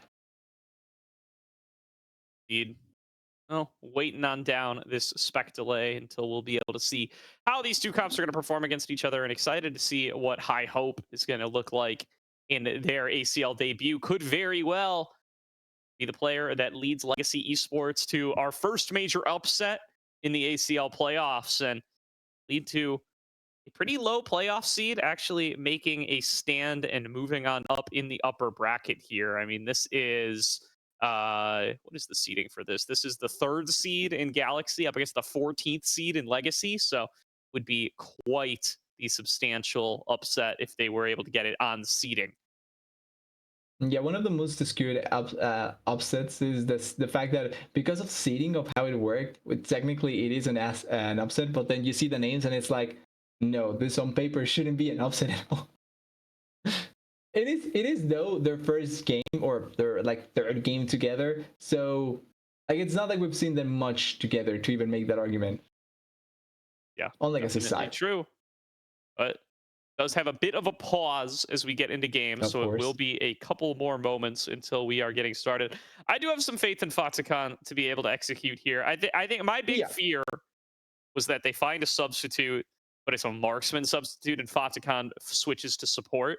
I don't think he was a bad support by any means, but I think you definitely want Fatikan on marksman when you are here in ACL playoffs playing against some of the peak competition, especially a top 3 seed like Galaxy. So the fact that they get Fatikan in here playing his role, I think is a small win in and of itself. And now it's up to him to, channel solo queue a little bit here and get himself into a functional state with this emergency substitute at support. Yeah, you want him to be the Super Saiyan Hyper Carry and make it work out as best as possible. And I think having something like the Senna that will eternally scale and is able to carry in some certain game situations, it's going to be good. It also gives you support because it technically still heals and things like that. So overall, for Vatican, you have a great tool here to really make it work out. And also there's double stacking champions in the form of the Veigar and the Senna. Yeah, really good stuff here to start things off. Gonna get that early stack for command attack that you always are looking for. And he's got the first strike as well, so he's gonna try to farm up as much as he possibly can. Going to try and get as further ahead as possible or as many stacks as possible. Either of them is going to work out for the Veigar. But also we need to see how much opportunities will he get to actually play the game, because one of Veigar's most difficult parts is trying to just get towards that first item part, trying to become a little bit more valuable, and then you begin seeing him with the plays with the baby cage and all of that. You get to see more value out of him, but you need to start seeing him getting that gold, and then he can play the game better. Oh, laning phase begins. Eyes on what Cozy can do in this top lane, as well as what Oriental can do to speed run to level 6. Top laners do find each other in Dragoon. Happy to oblige with a little bit of a fight. Vatican has done such a good job stacking on this Senna when we gotten to see him play it in OQs. He's really started to hit those huge range thresholds incredibly quickly, and he's certainly going to want to pick right up onto that here, getting double stacks off. He Qs through both members of the Galaxy bottom lane. Yeah, they're doing already quite a good job at stacking, also controlling the wave, and I hope, funnily enough, not as scared at all to try and go forward. He's just waiting on the side, doing his best possible, and then going in to try and hit some hooks. I like that aggressive mindset, and also, once again, forcing the level 2 advantage in favor of Legacy for the second game in a row. Yeah. Oh, good stuff for the Legacy bot lane to kick things off here. Is somewhat expected from the champions drafted, but still does not hurt you one bit to be able to find those early advantages and get those early stacks. Nautilus, always powerful in the support role, should be plenty practiced here for High Hope. Yeah, one of those evergreen champions that you can pull off at almost any time, and there's a way that that champion can work for you. As a bit of trading here, although Cozy gets the better out of it. Nice dodge there from Cozy too. Avoids the Tofo strike.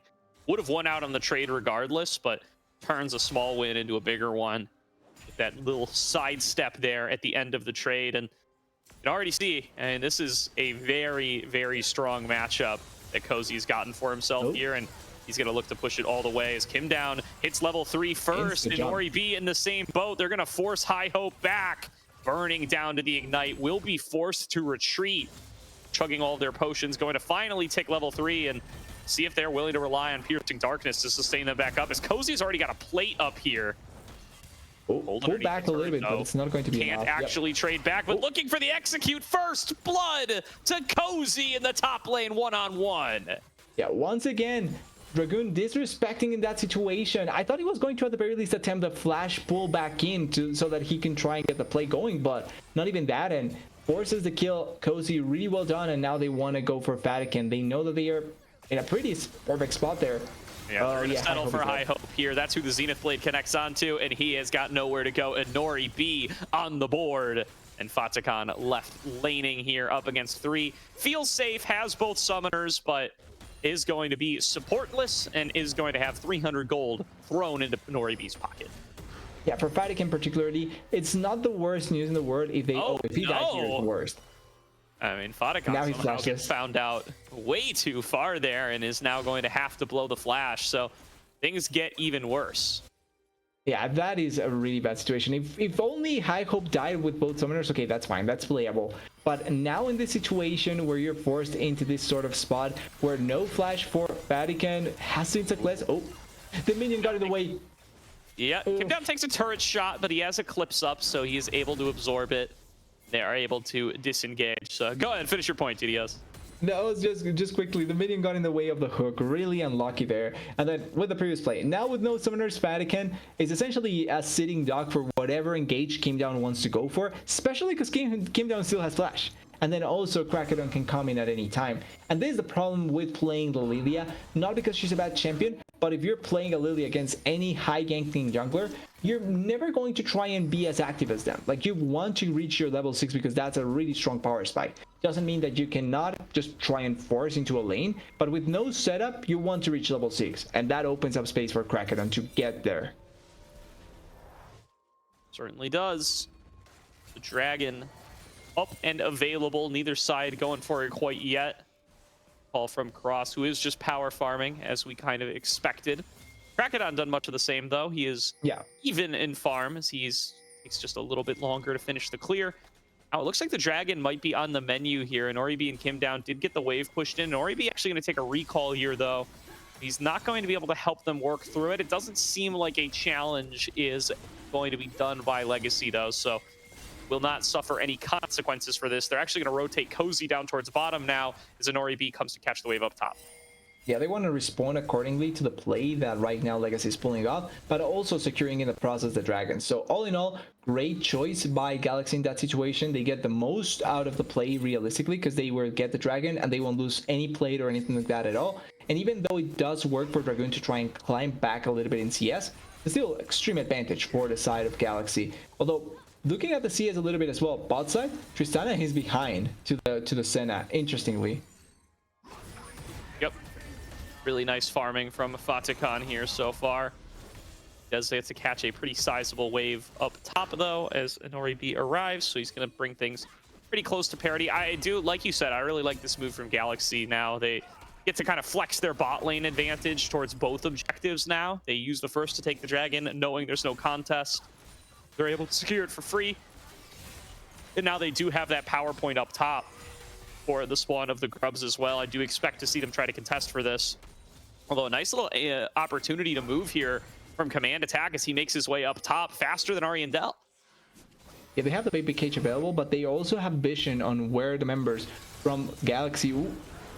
I hope leading the charge here, and Oribe going to be able to back away. He absorbs the exhaust as well, and here's Krakodon over the wall, gets the stun onto 2, but he's locked inside of the cage from Command Attack. Not going to be able to drag the rest of the team out too far away. Kim Down gets put to sleep. Kim Down is just running away. Shot by Cross, but Kim Down is able to flash out in time. Dragoon solo kills Cozy on the bottom side, but the rest of this fight is all coming up. Galaxy, they look to finish off the rest of the members. It's a double kill, making a triple to Anori B. Ariandel ends up with the last hit, but regardless, it's a big win for Galaxy on the top side. That was an extremely crazy fight, but also Legacy trying to force way too heavily in that situation. They were looking so aggressively for the play, and they were the ones that started it, but because of how badly positioned they were, it just set up perfectly for Krakodon to arrive on the side.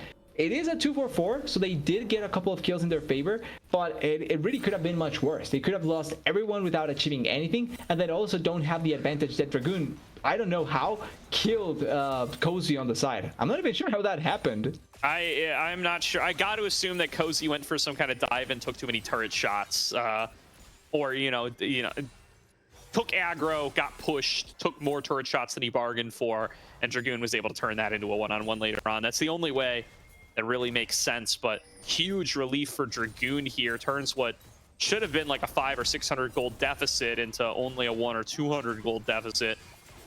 And Legacy actually find the timing to come up here and take these grubs anyway. So despite all the swap arounds and the fight win for Galaxy, it is Legacy to walk away with the grubs.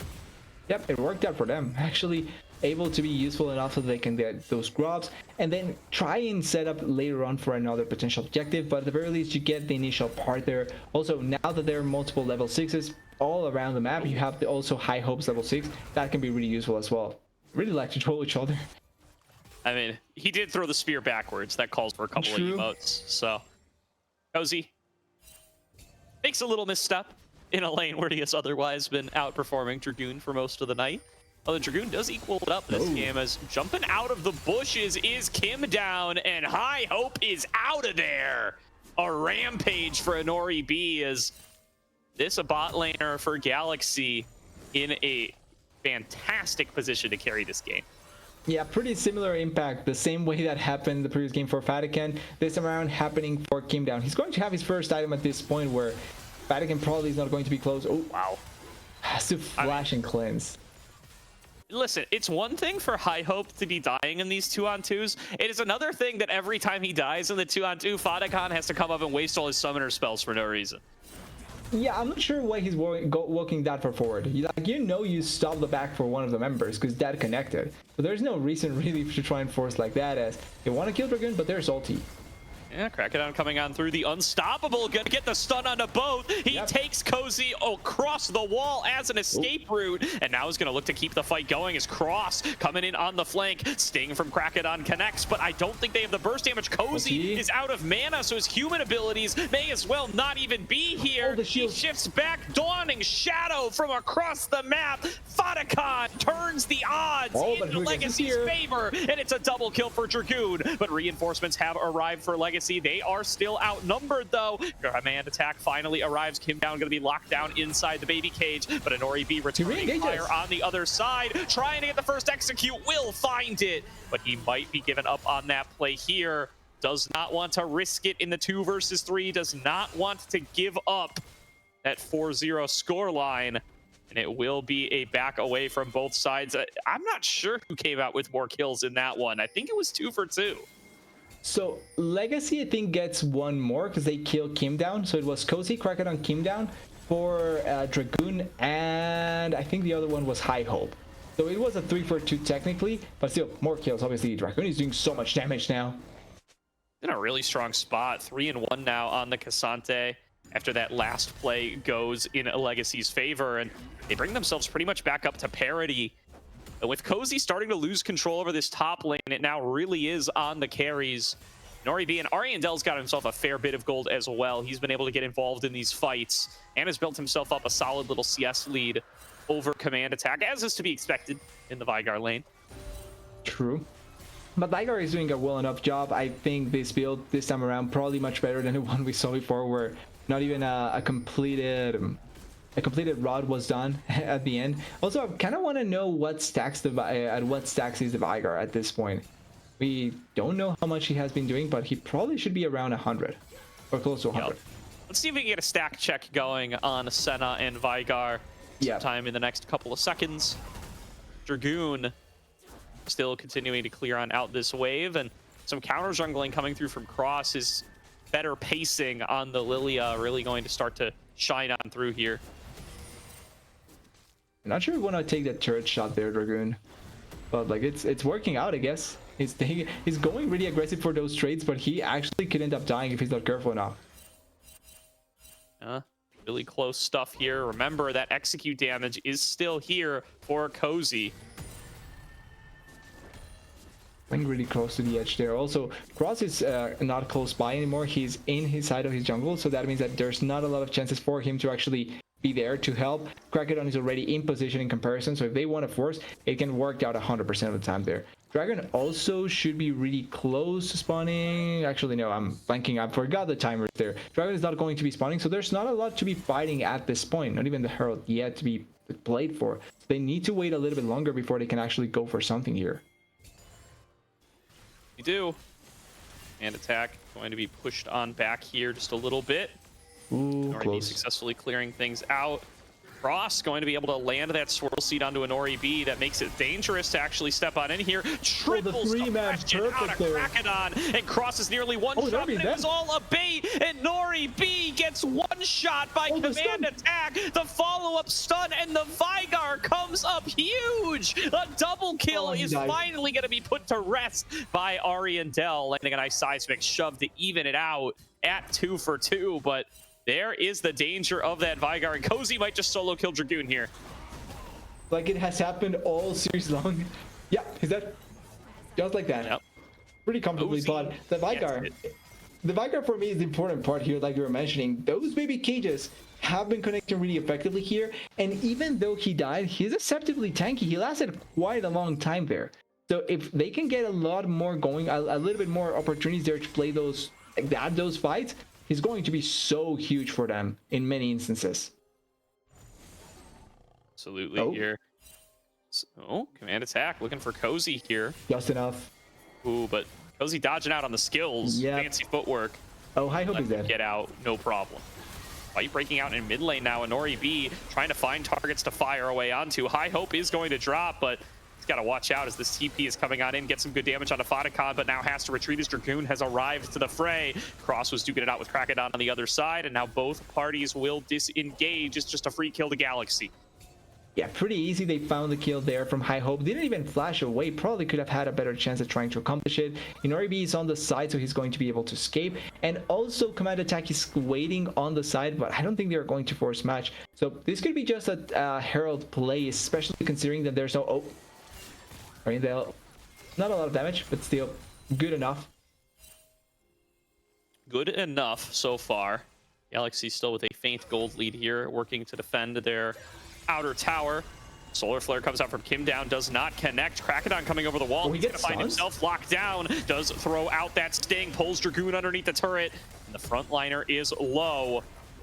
Dragoon going to continue to frontline for the time being, but have to back away before too long as Nori B down below half HP. Really dicey situation for him. Yeah, and has no teleport now, so even if they wanted to go for the Herald here, probably not going to be able to contest that. Cozy has teleport, Arendelle has teleport. It could be just a free Herald for the side of Galaxy, as also they had to back Vatican in that position. Kind of a weird situation to be in. Although, looks like Dragon probably the best choice, or the most important choice as of now, for the side of Galaxy, since they are posturing towards that side. Yeah, Krakodon is working on that blue buff. And should be ready for this dragon spawn in just about 20 seconds. Galaxy looking to get on to Soul Point, are calling over the full squad to be able to get there. Both teams doing so. Legacy going to have command attack here, I think a little bit late. We'll see if that makes a difference. Fatakan takes a big chunk of damage from Arendelle. They will be able to sustain right back up, though. Redemption plus Piercing Darkness helping them a lot. Kim Down not looking to line up, though. Gets right in there. Big shuffle back from Arendelle. And Cross is already down. Cozy coming in on the side as Kim Down looks to find somebody to CC. And he went back in. Going to be able to focus in here onto Dragoon. The all-out is not going to get him access to the back line. It's Kim Down. Re-engaged once again to set up a third kill to Galaxy. They lost Arendelle, but they win out in the extended fight. And they should be able to get this dragon up against just the two carries of Legacy, but Fatakan still looking for something. In goes Nori B. Kim Down keeps finding the lockdowns, and he keeps getting the kills for Galaxy. I will say, must be great that they walk forward towards you so that you can get the lockdown. Not sure what command's attack decision there was for walking blindly into a bush where you know that there's 4 champions alive, as Vatican also a little bit too far forward for comfort. Doesn't have a lot of mana here to play, but that was a great fight by Galaxy. That means that it's going to be Dragon 4 actually crosses life. No, I don't think he flashes. Yeah, another Dragon 4 to the side of Galaxy, and these fights are really close, but the engages really are turning everything around with how quickly they burst out a target. Because they find, even if it's High Hope, as long as it's not Dragoon, whoever they find, they can burst him out immediately. So the pickups by Kim Down are amazing there, and also the fact that Inori is so far ahead makes it even better. Absolutely here, doing a really solid job. Be able to keep finding targets and be able to keep stacking money into Nori B. And 3 dragons now for Galaxy Gaming. Looking like they are in full control. Rift Herald is up here for the next little bit of time. It's not been a priority for the last 4 minutes, but the only objective up for the time being. We'll see if we see anybody go for it. Yeah, we'll have to wait and see what they will try and go for, although Kim Down moves aggressively, and I'm expecting something to happen. Inori B also, or Nori B, no, Vatican also doesn't have cleanse anymore, which means that he cannot be as aggressive with what he will try and go for, trying to take those trades. And even if he wants, Krakodon. Looking for a fight here. High Hope going to be able to throw out the depth charge, but it'll be able to operate with the jump. And they just isolate and blow up Cross. High Hope going to be the next one down. Fatakan caught in the stun and nearly falls. Dragoon coming in on the flank, but he is 1 versus 5. They're going to scoop him up and tear him down. And Nori B goes unstoppable. It is a 3-0 fight for Galaxy. Weirdly enough, Inori there saves the life of Vatican even though he still has flash, but pushes him away from one of the engages from Cozy there. But still, really weird decision by Legacy. They want to force into that position. They know that Crocodon just missed ultimate, and then also whenever they were trying to force it, they saw the wall coming down. Cross walked in knowingly, expecting to be just picked up and dies. Like, didn't accomplish anything with his ultimate, and at the end it's just such an easy kill for them to find. Command attack, not going to find anything here with a baby cage, and that is also just going to be them running away pretty comfortably on the side of Galaxy. These fights for Legacy have been really disjointed, and it's I cannot say that it's only because there's no mixture. They are just not fighting correctly with each other. Yeah, and I mean the level lead for Galaxy off that Otacon is huge, by the way. Multiple members up 2 levels over their counterparts. And that is a substantial lead of hidden gold there. Does look like Legacy will be able to clean up the Rift Herald on the other side, but that is a small consolation prize for what is a significant deficit. Galaxy just continue to up the tempo, continue to keep the pressure on. Yeah, they want to try and force a little bit more here. They even have on both sides a good enough like attempt at trying to choke members, but because of how they are positioned as well with Lily and then the Viger, they are not able to force anything onto the mid lane. But it's important to see how they are going to try and play this fight. Now, if they work too far forward, you have the Leona and the Skarner ready to respond accordingly, and then you also have an ultimate, a flash on both sides that can really set up kills. So it's difficult to really expect something to work out as effectively. Oh, a little bit of lockdown there. Going to look if they can focus it down. I hope, and they certainly do. Scooped back up by Oriental once again. Melted it down by Inori, and that is a 9 death. Oh, Vatican, he's dead. Substitute support here, and Inori, I think he got it. Vatican throws out the shield. Not enough. Still isn't enough. And he will die to explosive shot. Big 2-0 for Galaxy to pick the bottom lane.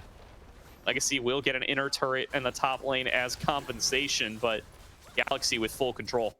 They may lose tier 3 mid lane turret if they want to commit here, but it looks like they are going to just run away. It's kind of funny how well Galaxy is just allowing, or how well Galaxy is getting their advantage and how Legacy is allowing Galaxy to get it in that way. Because they are not respecting the global from Talia, they are not respecting the potential from someone to dive them, and they are also trying to force too heavily around Cozy and Dragoon. At this point in the game, you probably don't really care about Dragoon or Cozy at all. You probably want to have Vatican just arrive to that point where he can try and be the carry, as Cozy may be dead here though. Yeah, Cozy in the 1 versus 2, very likely to be dropping down here. Ooh, wait. Shield keeps him alive for a little bit of extra time. Derek's Gage, a hell of a drug there, but Command Attack walks away with the kill and continues to stack on this Vigar. I think that is they're giving up Dragon. Focus on when Galaxy have such huge carries. Yeah, but they committed teleport and 2 ultimates and flash from Cross. This is free Dragon for the side of Galaxy. That's soul already completed. So I'm not against this if Legacy thinks that they can fight for Elder at a better strength. So like they think that this kill on the Viger will turn into a much bigger advantage for the Elder Dragon, which is a real game winning objective. So in that sense, I can get behind that. The problem is being able to show it. Need the problem. Will be a back away from Legacy here. Kim down. Going to be rooted up, but will not be engaged upon. Legacy backing on away here while they have the chance. They're really trying to collapse on here, but I don't think they're going to be able to find them very well there. Yeah, pretty easy escape there in that situation. They may get pushed in a little bit in mid lane, but they are not going to... Oh, wait. Oh, they're trying to pick off some stragglers here, but does look like everybody's been able to navigate their way right across. He's got to be careful, though. This is big burst damage from Inori. He gets the wolf. The Cross will get to stay alive. Baron up in about a minute here, and Galaxy taking this opportunity to try to flex some control around the top side. Yeah, they want to try and control it as best as they can. They don't have necessarily the best burst potential. Oh, wait, big snag here from High Hope. Inori forced to flash away. Dragoon coming in on the flank. Crackedon trying his best to hold him down. Big push away, but it does not matter. The shutdown is secured for Command Attack, and Inori is off the map. They find such a big pick here, and they still have a sleep. If they can maybe connect an important member, they can try and pull up, but it doesn't seem like they are going to commit there. They don't have a wave mid lane. They are waiting for the Baron to potentially spawn and try and fight around it. Oh, wait, High Hope. Shuffle. Wait, it's a 3-man. It's on the High Hope, but could it be a bait? There's a big sleep achieved by Cross here. They just need to find the damage. Fadagon takes down one, but it's already at the trade, and now they're so much on the healing, Cozy. though. Dragoon shows up here. He's a little bit too late. He goes all out on a Cozy, looking to melt down the Nidalee. The focus is split. Command attack will finally be able to execute the Nidalee, but Ari and Dell been alive for the whole fight, and he's not done throwing rocks. Dragoon has no way of accessing the mid laner. Ari and Dell cuts him off, and Krakodon holds him still. Ace for Galaxy. Yeah, so much to see coming in from Krakodon, and we see a big problem of the team fighting potential from Legacy, particularly on the build from Fatican. A lot of lethality for not a lot of damage in comparison. He's not going towards that main creep stat that was built, and even if he completes now a third item, he's still going to be lacking behind something as burst damage oriented as Inori B's build, where in this fight, if he had a little bit more damage on his side, he probably would have been able to deal better with someone like this Karner or do something more in that fight. It didn't feel like Fatican was able to do anything at all. And even though it started so well for Legacy, at the end, it's just Galaxy's advantage, getting that Baron buff, and now maybe pushing even farther ahead in the game, going towards the base of Legacy and trying to complete this game and take us to our first 3-game series. Extra power on low health as well. The soul of the Chemtech Drake helping out Galaxy in a tight fight situation there. They find themselves back at about a 3k gold lead. This is an infinite stacking comp from Legacy with both Command Attack and Fatakan.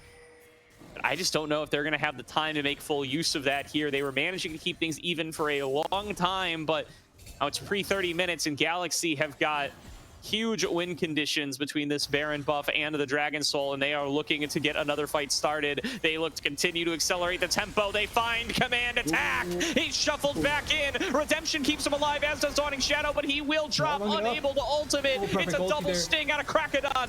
Nori B able to jump back to safety to avoid Dragoon. Cozy coming in on the flank, and Galaxy find the fight they were looking for. They're going to be the ones to break us out of the curse, TDS, as Galaxy will take a 5-for-0 ace right back onto Legacy, and they're going to look to claim game number 2 and force a tiebreaker. I told you playoffs was going to be the magical part of the season. Maybe the start of it was going to look rough, but here we're going to get the series go all the way. And it starts with the first one, Galaxy doing the heavy part, difficult part at turning around the previous game from this one, and now they take us to a game 3. A lot of mistakes, blunders coming in from the side of Legacy, but you have to give props to how Galaxy punished them really effectively and made the most out of their teamfight composition. Great stuff there from Galaxy. Huge games from both Nori B and Ari and Dell, able to play their carry roles to their utmost potential. Only 3 deaths between those 2 players in this game, keeping those gold leads safe and secure, building them up higher and higher, and able to execute in the team fights where it counts.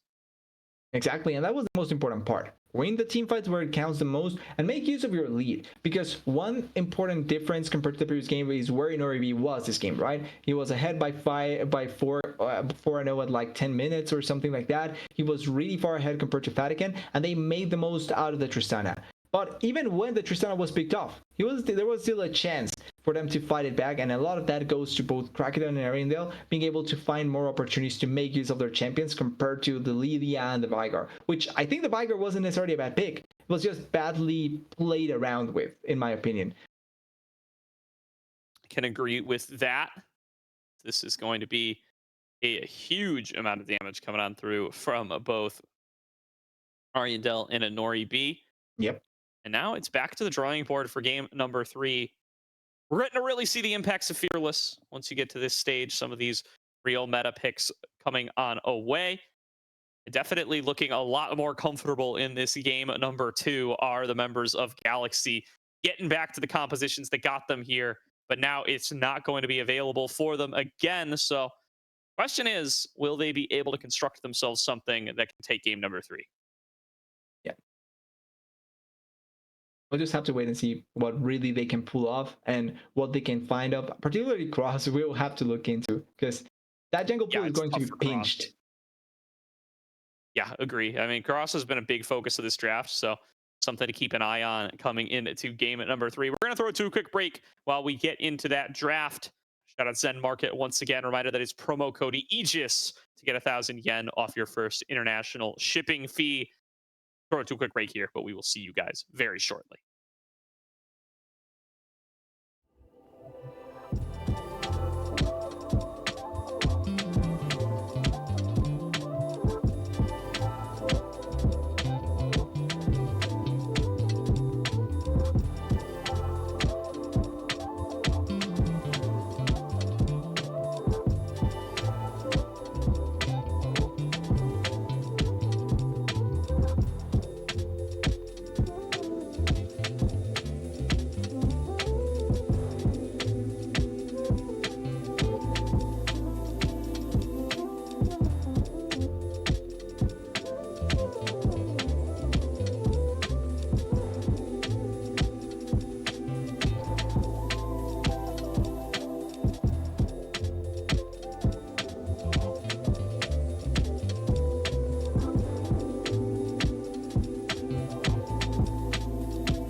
Welcome back, everybody, to tonight's broadcast of the ACL, where we are finally going to a game number 3.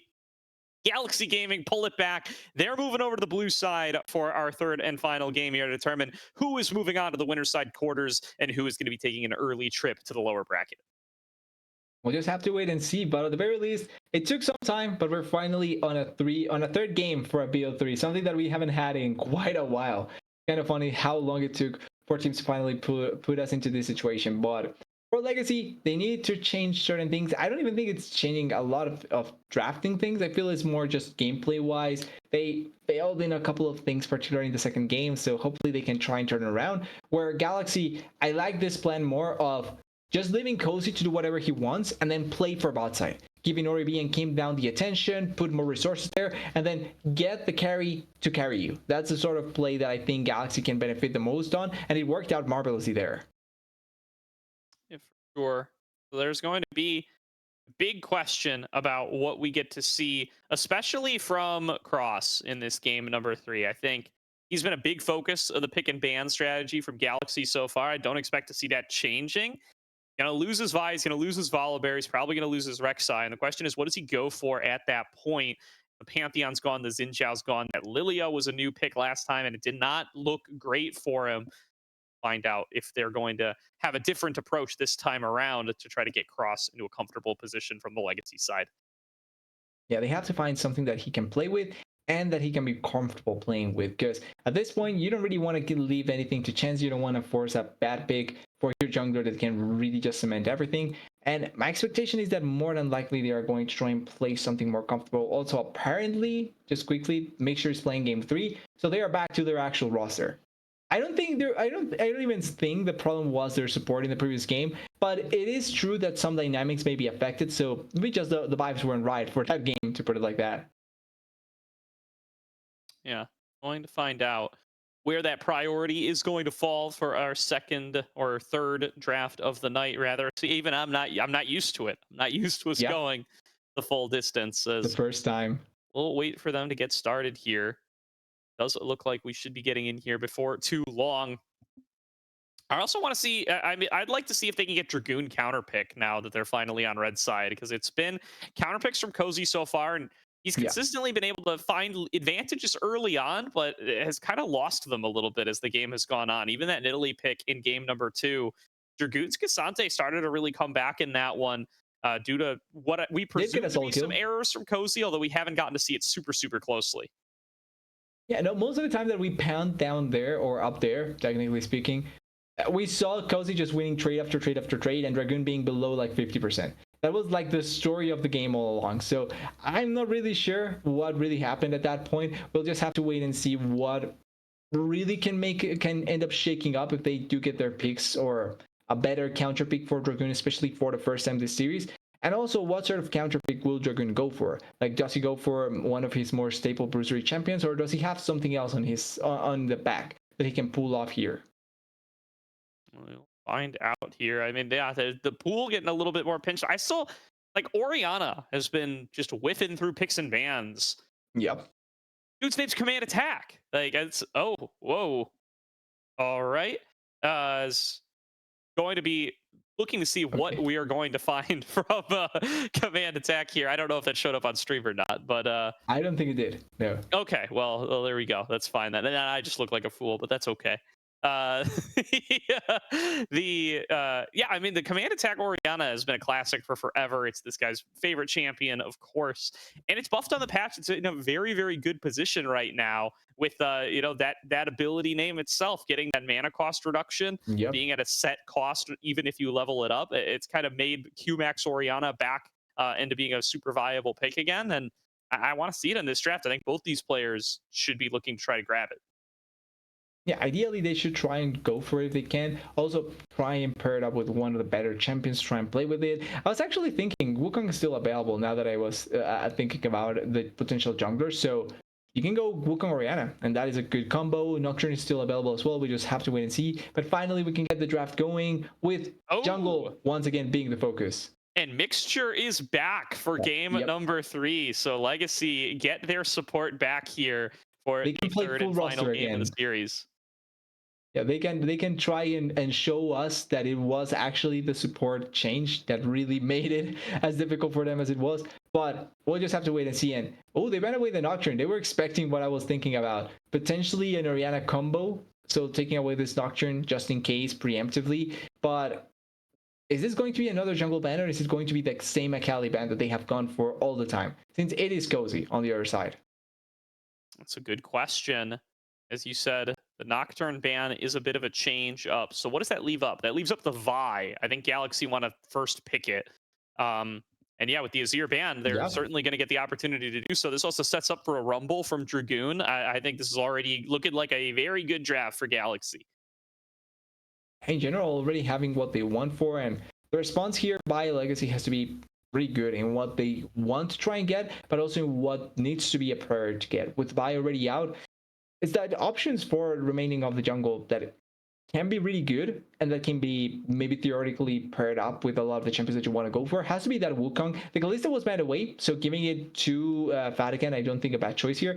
So they are going for a much more aggressive option in the bot lane, the Kalista and Nico. I think just preemptively off of what they probably would have gone for on Galaxy's side, Kalista Renata would have made much more choice, but the Kalista Nico is also an aggressive duo that can work out really well. As the Draven and the Renata answer makes complete sense with what the other side has. This is going to be an electric bot lane, and it is a champion that describes a player down there, and I want to see him destroy everyone with this Draven if he's able to.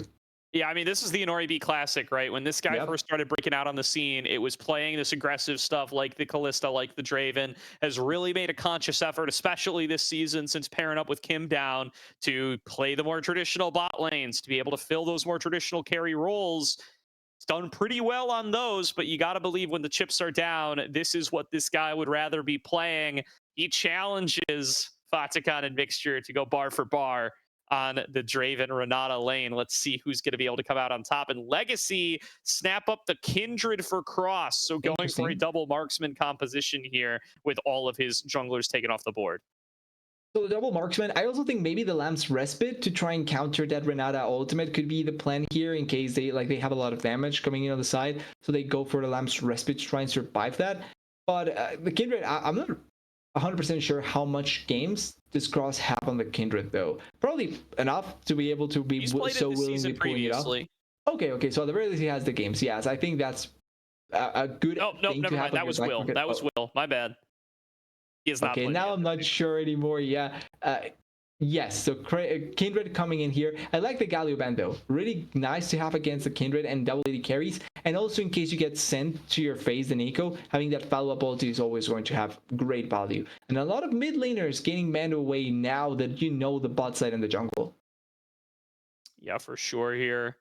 Ari and Silas taken off the board. Azillion and Galio going to join them.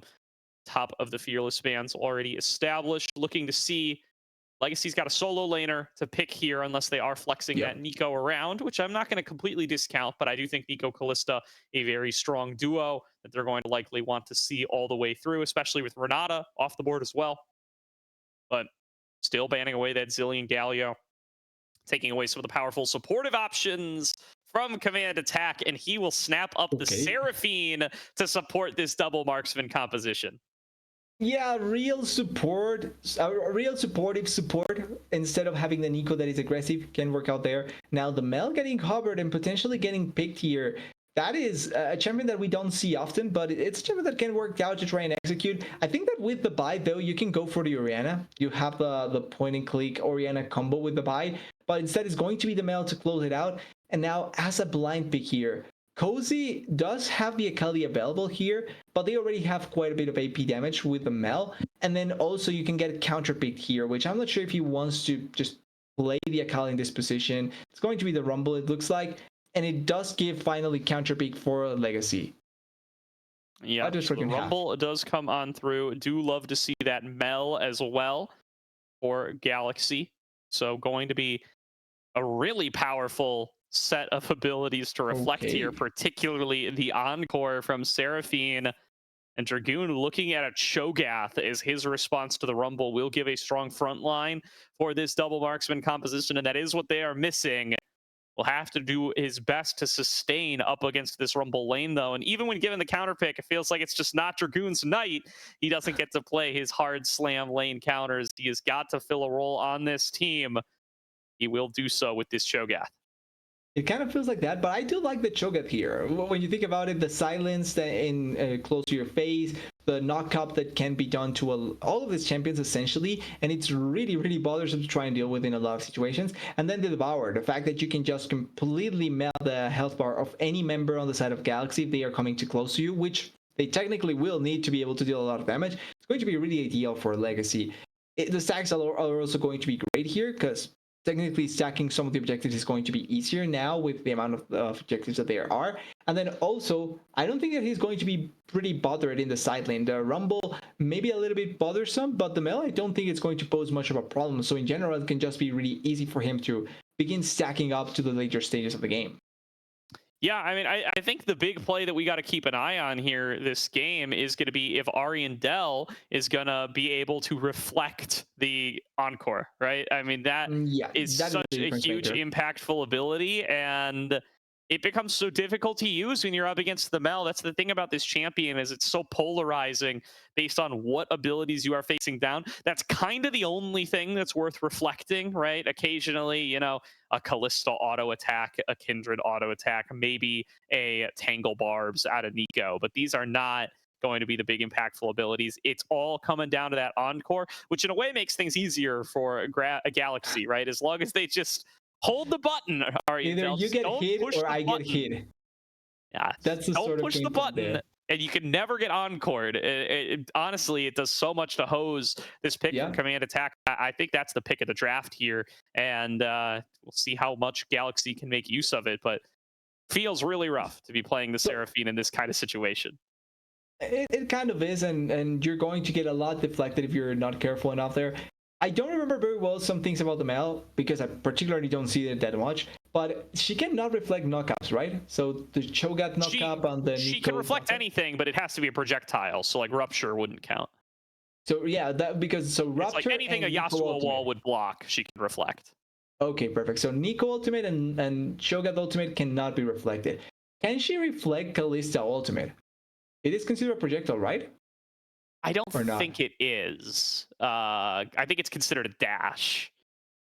That's a really random way to consider something that is thrown towards someone, but okay. So yeah, because I was thinking maybe that's another animation that you can kind of play against, that dash from the Nico. So realistically, only thing that you can actually deflect is that Seraphine Ultimate. Like there's nothing else to deflect in this game apart from that.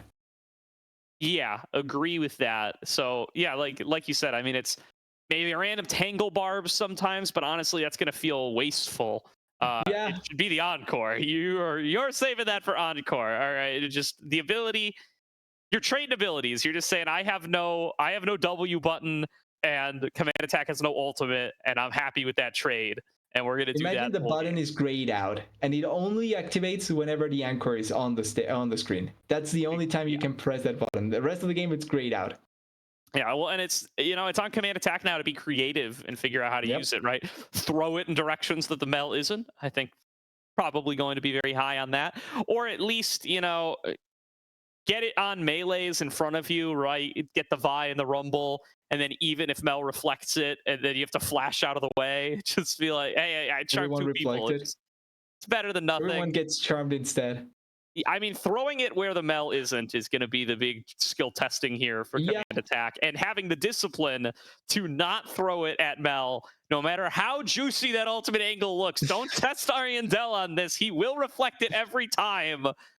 Don't get tempted, Command Attack. I have the discipline, brother. It's going to be the test of the playoffs. Can you reach upper bracket by throwing out your ultimate at the right time or not? That's all that Command Attack needs to go for here. But trying to take away a little bit of that focus only on the Seraphine Ultimate, right? I want to watch this bot lane as quickly as possible. Already had two games where Vatican had a lead and dominated, and Inorbi had a lead and dominated. So now that we have 280 carries that can go really aggressive onto each other and have lane pairings that can go aggressive onto each other because they are ranged, I just want to see them ramming heads and seeing who can get the better of the other. And we also have the start bot lane back together, so it's going to be actual bot lane against actual bot lane for the taking, and should be a really exciting matchup. It really should be. So the other thing that comes through in this draft, I mean, Galaxy gets some nice little duos here. They get the Vi Rumble combo, which is usually the kind of thing that you start seeing contested for in game number 1. But they've been banning away the Vi all series long as they've been on red side. Now that they get over to blue, they first pick it. They get their opportunity to go for a duo that they are very comfortable with. I mean, Cozy, a plenty experienced Rumble player in his own right. It's been a bigger pick for Dragoon this season, but again, it's just not Dragoon's series. He doesn't get to play his chance. He has to kind of fill roles on the team, and it's really kind of led to him having some suffering in the early game. This is not the Dragoon that you hope to see coming into the series tonight, but if his team's able to come up with a win, I think he'd consider it worth it. But he has been able to, at the very least, solo kill back. Like, he has suffered in the first 2 games, but maybe it's the third one where he gets to shine. And with a pick like the Cho'Gath, where you have chances to really prove that you can just destroy anyone with that bite and be able to kill multiple people, there's always things to really pull it off. So there's a lot of chances for Dragoon to really pull it off this game. And I think that for a game 3, I'm not even mad about some of the composition decisions for both sides. I feel like it fits to what they probably would like to play. Maybe Dragoon could have been in something else, but he gets the counter pick. So it was his decision at the end of the day for that, as we see a 5-man bot side. 5-man bot side, and the pause. A full rush from Legacy coming on out here. And it does look like it's going to just be an Ori and Kim down. So if they do really challenge for this in the bushes, it would be rough. But I suspect it will just be an Ori watching the tri-brush.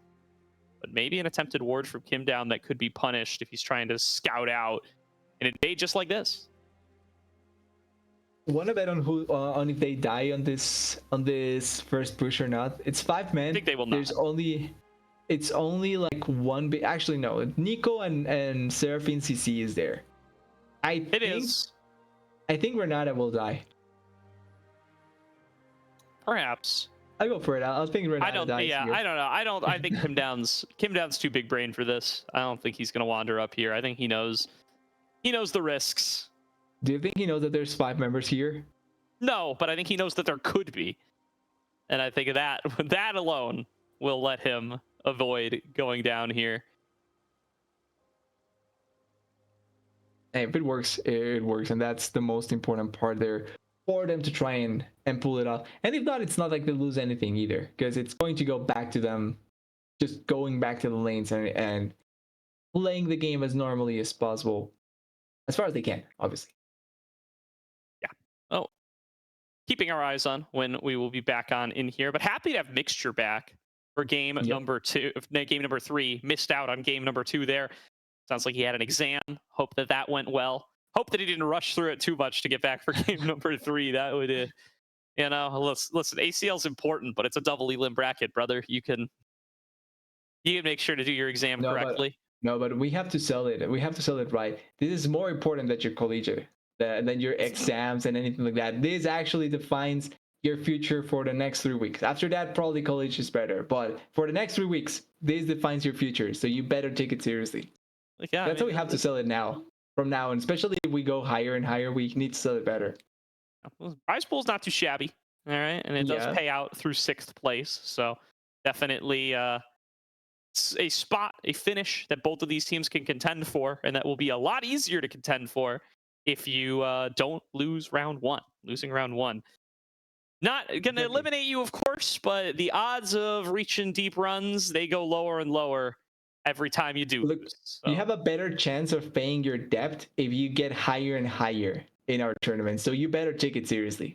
That's true. It's a big factor to keep in mind. And listen, at high ACL finishes, those lead to NACL contracts. Those come with more money, maybe less money than folks would like. But listen, this is how you get your way through.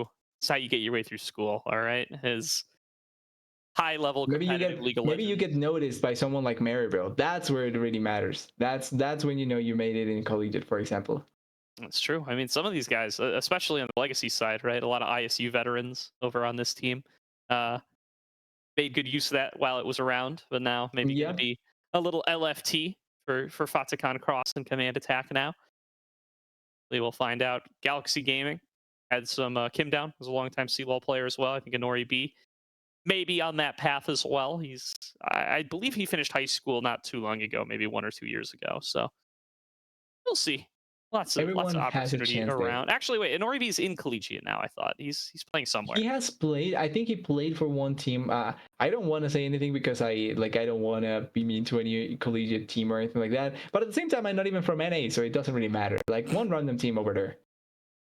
Yeah, he's at Drexel University, so yeah, he's playing for a team that's not really a C-Law contender usually. Yeah. He does play over in the East Conference there. I think the only player that anybody would be aware of there is. It sounds like we're in the game, Yep. so I would maybe not. I don't know. I heard game sounds for a moment. Soon We'll enough, see. maybe. Might have a follow-up pause here. Okay, we're in the pause after the pause. So, welcome back, everybody, to game number 1. And we are en route back to the bottom lane. Let's see if this bet pays off, TDS. Came down, stepping up. Likely going to just throw down the ward and back away. And that is what he will do. He's out of there. See, this is why I don't bet. I don't like losing. It's all right. Come out with a little bit of knowledge here. And REB hovering the top side. Realizes what's going down. Has to get out of there. Avoids the rupture. I think Command Attack screwed it up. Because he showed a little bit moving around on the bush. I think he messed it up there, and it made it so that they were able to notice that that Raccoon was on that side. They're still going to bait, probably try and steal this red buff from Kraken, which I don't think it's a bad play at all. Really smart idea there. They are maybe actually going to try and wait it longer here. I just don't think that Galaxy has the level 1 as a full team. The Mel damage is going to be so low. The level 1 Vi is not very impressive. They are going to look for some of the trades, though. They feel like Inori being down might be enough to get some of these spinning axes on through. I mean, Inori B is definitely very strong here at level 1. And there will be a root. Ariandel actually starting the root here. Command Attack starting the beat drop. Oh, non-traditional starting abilities for both players, but Kraken just successfully clears the camp. He's the only one who's level 2. That's another root onto Cross, and Legacy are thwarted. Yeah, I'm not sure what Legacy's the plan was there in that position. Like, I understand initially trying to be a little bit aggressive, but they didn't leave any deep vision at the start. They didn't try and check anything. They were just trying to walk forward and see if they can take the numbers advantage play there. But with how long it took, Cross only got, I think, one of the birds, and now he's going to be really far behind to a buy that can be much more gank effective from early on in the game. Dragoon maybe that here. Wow, I mean, Cozy's up a level already, just getting a massive trade onto Dragoon there. Fatakan just getting a solid bit of damage there onto Kim down as well. Said you wanted to see bot lane action, TDS, and it gets started before the minions even crashed. Heal used by Kim down, by the way. Yeah. Heal used by Mixture as well earlier I think they used it inside of the jungle fight, yeah. I agree, and that's going to be level 2 hit first for Fatakan and Mixture. Flash up from Inori B. Fatakan doesn't have the execute damage, and first blood goes to Kim down and Galaxy. Outplayed, outthought, outsmarted. Everything you can out-use, Fatakan got completely outed there. Really good flash by Inori B to run away immediately. I was expecting Fatakan to just go for an extra attack into the execute, but maybe he was thinking that he wouldn't be quick enough for that. So quite an easy first blood. It goes to Renata luckily, and it is both summoners down as well for Inori B, but already losing it out, it's not a great look for the side of Fatakan and Mixture. Now listen, it's level 3. We did just see Ariandel rebut something that wasn't an encore. I'll give him a pass because it is 3 minutes into the game and ultimates are not available yet, but I better not see much more of that coming into the later game. Oh, wow. Look at Kim down coming in here with Kraken out a little bit later. Fatakan has no choice. He's got to go down, and that's a cash out for Inori B. Yeah, this game just got completely awful for the side of Legacy there. Like you're mentioning, it's a cash out plus the minion wave that was just crashing into the lane, and all of this comes from the fact that the buy was already coming down there, but also just really bad trading in general coming in from the side of Legacy at that point. It's fine if you want to force. It's not okay if you want to force like that, especially without vision at all, and now Fatakan is going to suffer a little bit off of that. Yeah, and listen, there's a point to be made that that is downstream of Fatakan failing to dive and dying for first blood. And that's fair. But there's also the fact that it's downstream of the level 1, because Cross is so far behind on his clear that Krakodon can make plays like this and has zero fear of Cross coming to be able to disrupt him, because Cross is still working on his camps. He does get his first mark up there on the top side, but nicely done by Krakodon. I mean, just utilizing the timer advantage that he got from the level 1 play to be able to get a move down onto the board.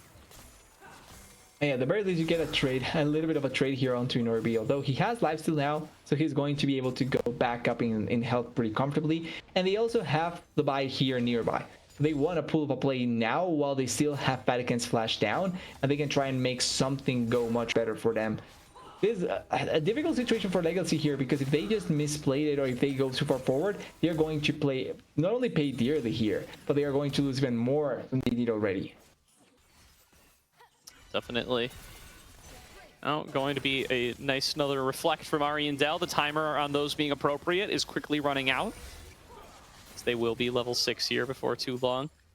What a start for Inori B and Kim Down, though. Can't ask for a better initiation to this matchup. Fatakan down 0-2. Inori B with a cash out.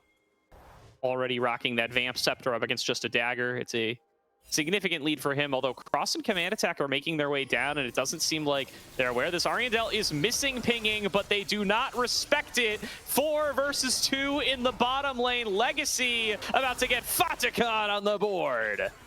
Yep, getting completely destroyed in there really comfortably at the end of the day, and that means that they get a nice kill back for Fatakan. They also kind of shut down here to Draven. Not really in name, but the fact that he's going to be missing so much CS, a play going for Fatakan's favor, this immediately already turning around all that happened before, getting completely turned around thanks to this play. And now it's going to be on Galaxy's way of answering this game, how they can try and find Inori back into the game, because he's going to be pivotal not to fall down at all. Ooh, Krakodon? Yeah, I don't think he's behind, but it's certainly a rough position. There's the Encore, flashed away from by Krakodon, but he flashes deeper into enemy territory. Okay. And this should be a kill. They're just making sure to donate it to Cross. He did have Kim Down marked, so not going to get the mark off of it, but nice bit of gold into the marksman jungler there. Yeah, getting some extra gold. First Encore working out really nicely there, and I think it's not going to suffer anything at all, because they are not even able to push him farther into the bot lane. As great damage there by Ariandel. Maybe they can force more though. Sure, getting in there onto Ariandel. Will use the rebuttal, knowing that that Encore is on cooldown. Gets the root on a cross, but no follow-up there. Flash from Command Attack to get away from that Vault Breaker. He will be out of there. It has to flash away and try and be comfortable in that position, but now with no flash and Krakodon at level 6, that probably is going to be scary to try and play against it. Oh. Krakodon is coming on the side. Trade back and forth here. Cross flashing forward, looking to be able to finish Kim Down. Wants that mark, but might just end up giving gold back to Inori B. No. He cashes out before he falls to Fatakan. The bailout did expire, but now Krakodon with so many spears in him. Fatakan runs him down. A triple kill to Fatakan in the bottom lane. Yeah, the flash finally paying off there and able to get the execute. 2 more kills for Fatakan, and even though Cross dies there, if I'm not wrong, he does get the mark down in his favor. So all in all, working out for Legacy there. And now whatever happened in the early stages gets completely erased, because Fatakan is so far ahead, he's so strong, and Norby in contrast is quite weak at this point. Oh, nice interrupt there from Inori B, and yeah, now he is behind compared to Fatakan. And that triple kill certainly going to help him out here once he gets to recall and spend some of that gold. Faintly built up by Cozy in the top lane as well, but Dragoon not out of the game by any means. Do a little stack check on Cross soon if we can. I believe he is at 1 only still, maybe at 2. He's been able to sneak over and get one from the jungle, but I think he did not get that one on Kim Down earlier. Didn't get it? Oh, because of the timing of the death, right? But I'm pretty sure he did get it after. No, Kim Down didn't die, did he? No, he did. He died. Oh, then maybe he did get it after. I may be wrong. Yeah, I'm not sure if the time was on it or not, but I think he does get it after it, because he dies. It came out they died at the end. Well, be able to check later on, perhaps. There's going to be high notes coming on across. Cross securing the dragon for the team and getting Legacy back onto the board. Cross and command attack, keeping that bot wave pushed on in while Fatikan holds down the mid lane. Make sure they're able to get those objectives secured and making sure that Fatikan is able to remain safe with the shutdown gold that he now has on his head. And it's going fine for Cozy. He has quite a good lead in the top lane. He's pushing turrets. He really is not getting pressured by Dragoon, unless I just caster curse him. Very well might have. Looking for the knockup. There is going to be a Fate's Call in, just setting up Mixture to follow up onto a Nori B. Bailout is down. Will not even be needed as he does not drop below zero. But now Cross is facing a return fire from Krakodon. Here comes the cease and desist, and Lamb's Respite is not cast in time. Cozy layers on down the equalizer and will secure the shutdown. It goes to Kim down, which probably isn't the target you wanted, but Galaxy with a quick 2-0. Yeah, that has to be the worst to spend shutdown ever, going to Kim down in that situation. And Inori may have not died in the process, but he did had to blow both summoners. Also, teleport was used. So all in all, it's now on Legacy to try and find a counterplay. But it's really good what Legacy are able to do here. What Galaxy is able to do here. They get a kill. They get value into Nori, being able to go farm pretty comfortably against a Seraphine. And then also, even if the one that gets the ultimate damage is Renata there, she still is going to be closer to that first item, Power Spike, which at support is going to be quite valuable if you're able to use it as best as possible. Yeah, should be able to get close to it. Checking out the gold here. Big lead for Fatikan. That's the most noticeable one here. If we could do a stack check on Cross as well, just to see if he's still on 2, be good to know. So 66 on a Nori B. Cross is sitting at 2 still. All right, so halfway there to the crucial for Mark. Mark, see if he's going to be able to find his way into it here as things are starting to swing back into Galaxy's favor over the last couple of minutes. I also wanted to check Dragoons just in case, because I think he's probably at 2 at this point with what's it called, the Devourer. Yeah, that would check out, although we don't have the profile, so we won't be able to check at this point. Still going to be Cozy, keeping Dragoon low. Ulti's back up. That rocket makes things close. He does have Feast here. Dragoon flashes in, looking for the solo Bolo, and he chops down on Cozy.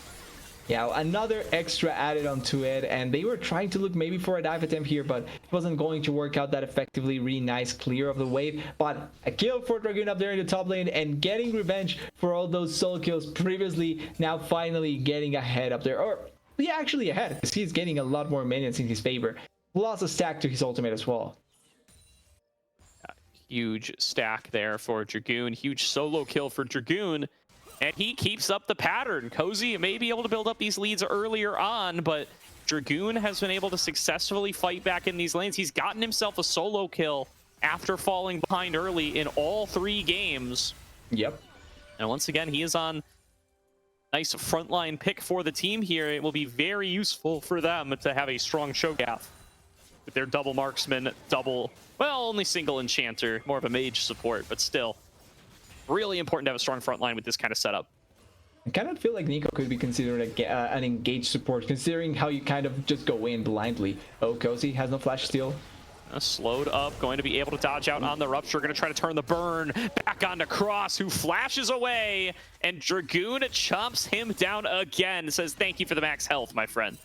Much rather flash it than use Lamb's Respite. I kind of respect it because you can kind of mess up Dragoon if you end up misusing your ultimate there. But another stack for Dragoon, another big kill for them, and also going to be able to push into the plates at the very least, get something more before they expired. Quite nice for the side of Legacy. I don't think Krakodon can kill, although I've seen the weirder things, so I wouldn't be surprised. It's not going to be another plate though. But for the side of Legacy, this is such a good thing. And also, because Krakodon is here topside, there's a really good chance for Cross to get another stack in the bot side scatter crab.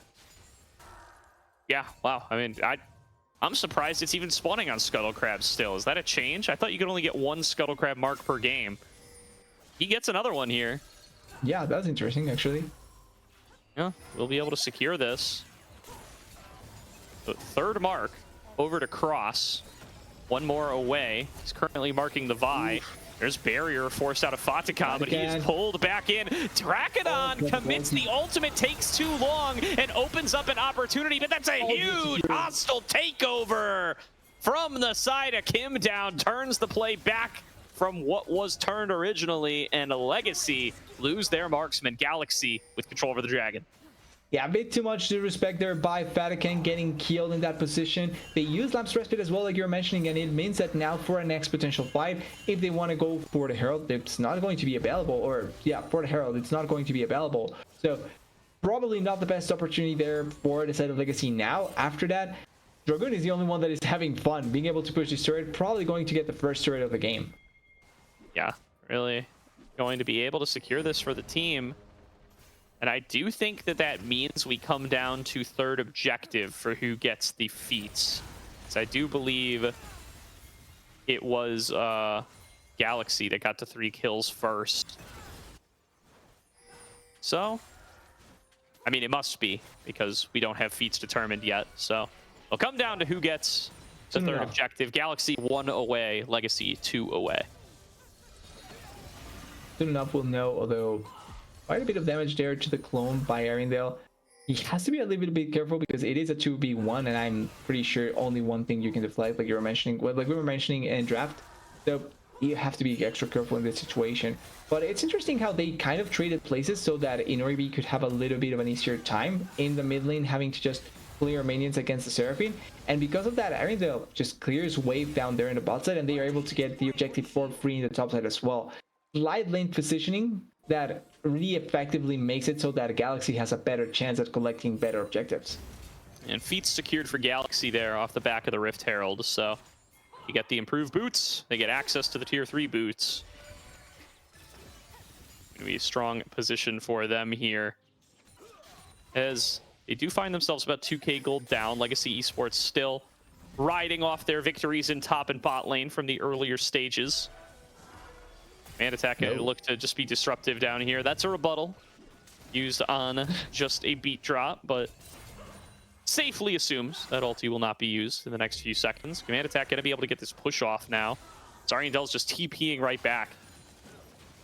Yeah, probably playing for the bot side, even though Dragon isn't spawning. It's not spawning just yet. They want to try and keep the control that they have down here and try and make it so that when the Dragon spawns, they have complete and utter control of the Dragon. They're really trying to commit a little bit more vision, but there is an immediate attention focus down up here in the top side, knowing that Dragoon is pushing, knowing that it's only the Rumble commits ultimate, but they can still try and make a little bit of a push here.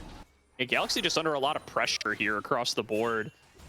Lane pushing has been very, very effective here, and there's no real good answers for Dragoon when Cross is shadowing him. Cozy has to use the equalizers to push him out. Ariandelle did get some alone time in bottom side, so we'll be able to pick up the first turret of the game for Galaxy here. Bring things a little bit closer to parity, but this is an opening for the Rift Herald to be used in mid. This is the cash out for Galaxy, and they should be able to get this mid turret off of it, especially with the 3 grubs. Yeah, pretty easy. There's no one here to respond. They even get another potential shot at trying to use the Herald. I'm not sure where it's going to go. Yeah, it doesn't actually. They just crashed it in the mid lane just to use it as like an escape route, and then it's going to be collected by the side of Legacy. But all in all, 2 turrets, 1 in the mid lane, 1 in the bot lane, and they also open up the space to be able to control the bot side jungle so that they can get control over the Dragon. Quite ideal for them. Even if the top lane is still going to stay up, a lot more value able to be obtained there by Galaxy. The main difference though is the fact that Legacy has the gold lead, and all of that is on Dragoon. Every bit of it. Sitting on this Cho'Gath, who's plenty tanky now, 2 items completed. Really going to be able to be that front line that Cross and Fatakan need him to be. Now, stepping upwards. Feels like it's tough to find answers here for Galaxy. Again, they're just under pressure, it feels like, in almost every matchup. And Ori B gets hit by that Rupture. Thanks his lucky stars that there's no real follow-up available. Gets hit by another one. They're going to send it. They throw out the Encore with Mel bottom lane and force the flash out of an Ori B. Now Krakodon going to have to flash away. Every Rapture sent out is so scary because if you get hit once, you have to insta flash. If it follows up, you're dead. So this combo with the Rapture plus the Encore can really just completely make the game for Legacy there, as the Dragon will spawn in 30 minutes. They will have REB up very far here. This is Mixture coming in on the side. He's got Kim down there for the backup with the bailout. Will not fall. Oh, he's just stuck on low HP. Kim is alone. Cozy nearly going to get taken down. Ariandel gets a double root though, and Cross falls without casting Lamb's Respite once again. Dragoon was focused down on the other side, and it's a fight win for Galaxy. Yeah, big mistake there by Cross not popping the Lamb's Respite, where he had the opportunity to be able to go for it, maybe forgetting the fact that you can get a little bit executed by Arendelle in that situation. But with that, Dragon's opportunity to really make use of the ultimate wasn't going to be as prevalent in that situation. And they also don't have a lot of ultimates to try and fight this. They don't have Encore nor the Kalista ultimate, but they do have Nikos. So maybe they are going to try and look for that. Ariandel, a chance to pop him off here, uses the rebuttal early, but Command Attack does not have access to the Encore. Nori has a flash. Now funneled inside of the pit, and Nori B about to get torn apart by Fatakan, and Krakodon about to go much the same way, although able to jump over the wall in time. It's another they want to go for Atakan. Legacy, but the Dragon did go the way of Galaxy. Yeah, but Atakan is alive. They want to go for it now that both Krakodon and Arendelle are forced out. There's no teleport, or actually there is teleport for Arendelle, but there's no teleport for Cozy. He has to go the long way, and they have double smite. So this is a pretty free objective for the side of Legacy. Ends up being a 1-for-1 in terms of objectives, but in terms of kills, it feels a little bit much better for the side of Galaxy, because they were able to get a lot of gold off of that. Yeah, a little messy on the timing there, but no harm, no foul. Dragoon gonna walk away with that one. I do want to call out Cho'Gath feasts are also more meaningful than they used to be. The ratio of % health damage on Vorpal spikes to feast stacks did go up this patch. So Cho'Gath just a little bit stronger for every stack he gets, and I'm just calling that out because Dragoon's devoured at least 2 kills, and he just got that Otacon. Maybe he got a dragon somewhere along the way too. He could be at 10-11 stacks this game. He doesn't get knock up on Ariandel, but he can just run it down. He actually can just run them down. Okay, Ariandel. Rebuttal does give you movement speed. That was not a waste. And Ariandel does get out. Yeah, works out in that situation. I think the ultimate from Dragoon also just came back up, so probably would have taken a little bit longer before they could go for that sort of kill there. But it goes to show just how scary Dragoon is at this point in the game, where it's really difficult to find a champion that can face him in the side lane. So unless you go into the team fighting situation and control him well enough, he's going to be a really big menace. I think he's going to go Rift Maker too. It's a haunting guy is picked up. Start off his 3rd item. So going to be looking for a little bit of additional oomph in the ability power damage department. A very, very dangerous Cho'Gath this game. Galaxy is going to have to find their way around. Posturing around the top side. It's still a ways to go before this dragon is going to be up. Down in Krakodon fight their way into the river. Will posture for control here. I'm going to try and just get the normal control here, and a little bit of a quiet aftermath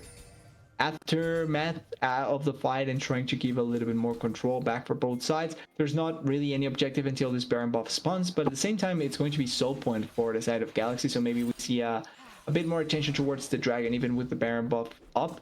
And it's also important to know how quickly you can take down a Baron buff, and it doesn't look like Galaxy has that quick of a Baron take. Legacy either, so it's not necessary. Dragoon thinks he has an isolated Cozy, but there is backup for this man, and Dragoon will fall. Major error there for Legacy as they lose their top laner. He'll be back up in time for the objectives, but doesn't seem like there'll be any cross map available. Can we do a stack check on Cross here and see if he's gotten to the 4 stacks yet? Now that they are coming here, maybe we get a better chance to actually still notice at 3. it. 3, not the best at this. Oh, that was that a mark? Okay, that's 4. I think that was a marked Gromp. Yeah. Okay, he's at 4. Mission accomplished, actually. Dragoon's death is worth. It was completely all for this moment, able to get that last mark. Important for the dragon and for the next fight, because that was going to be a slight advantage that you want to get with your Kindred, and that can be a difference maker, as Cozy is pushing here, probably going to get a bit of damage on the bot lane turret, but not going to actually get it. And it's going to be now resets and setup for that dragon fight, or for the dragon. Yeah, I mean, that's like objectively worth. 50 range on Kindred is worth way more than a kill's worth of gold. If you could buy an item that gave you 50 range for 450 gold, you would buy 6 of them every game. I mean, they're so good. That would be so good. So Cross certainly happy with the trade, and Legacy happy with the trade. It'll give a lot of extra combat power to this 2-item Kindred. The Dragoon clone looks really funny, but it's not like watching actual Dragoon just trying to run around and try and collapse onto people. Although he is now a little bit more behind because of what happened. Oh, Cozy. Big catch onto Cozy here. Fate's Call sends him in, and Fatakan gets the kill on the top laner. And this timer is a lot more impactful than Dragoon's. Yes. This Baron is up in 5 seconds. And Dragoon didn't ulti, so they still have double smite plus rend. Actually, they have triple smite. Yeah, really huge for them here. They're going to be able to continue to fend this one off because they do have, as you said, the rend as well for that extra smite power. Dragoon kind of caught out, though, taking a lot of abuse outside of the pit as they want this fight. If Galaxy's going to give it to him, and Nori B forced to flash by a well-placed Rupture. Mixture finds a target on the other side. Encore comes on across, does not connect onto anybody, and Krakenon's been able to get away. It's a tight fight here. Cozy is up. He has TP, so this could be a 5-on-5. I think Legacy have missed their window. Yeah, they messed it up really heavily, and I think a lot of that comes from the time that it took Mixture. Oh wait, Krakenon? Krakenon looking for a fight, but he's gonna get blown up. Hostile takeover connects only under Dragoon. CC onto Cozy. He's getting focused. He has to flash back away. Cross gonna continue to fire at him. Throws down the Lamb's Respite in time to save his life this time. And Legacy just win the fight out of nowhere. Ariandel with a big ultimate, though. Gonna be able to execute one back. Fatakan just on the edge of that binding. Will be able to get him away. Another binding connects there. That one onto Ariandel. He's nearly gonna fall. Dragoon trying to stay alive. He'll be melted. And Ariandel gets himself another kill. Flash from Fatakan to avoid getting taken down by Ariandel's barrage. And these last bits of damage are so difficult to find for both sides. They're gonna back on away. It's 3v3 on the map. Yeah, it's 3v3, but they do have heals on the side of Legacy. Also teleport on command attack if he wants to try and go back and then come back in. But it's going to be enough. Okay, no, they are going to be able to back away. They have control here, but it is going to be an advantage now for Galaxy because the buy is coming back in. Vatican is going to try his hardest to be able to heal off of this blue buff, but it's going to take them way too long here. I don't think it's going to be enough for them to contest this. Not sure either. I mean, 2 objectives on the map here too. Galaxy to threaten Soul Point or Baron here. They want to go Baron. They are TPing Cho'Gath top. They are TPing command attack as well top. They are committing everything top. The neck-and-neck game at number 3. Only 1 kill separates the teams, only a couple hundred gold. And 1 decisive fight could swing everything. Just posturing around mid lane, so important. Gives you the ability to go towards either objective. Gives you a semblance of safety on which angles you can be approached from. Command attack on a deep flank with Dragoon here, but they're spotted on vision the whole way. Yeah, they are doing such a good job trying to spot it on the side, and so far they're trying to make the most out of the control. Cozy and Arendelle here, they have no teleport, so they can start it on the side of Legacy, but there's a ward there. They know 100% that they are not doing it. It's going to be a free dragon. Once again, Legacy had a window and they didn't use it to the most. Yeah, it does look like Cozy is going to be able to secure this one.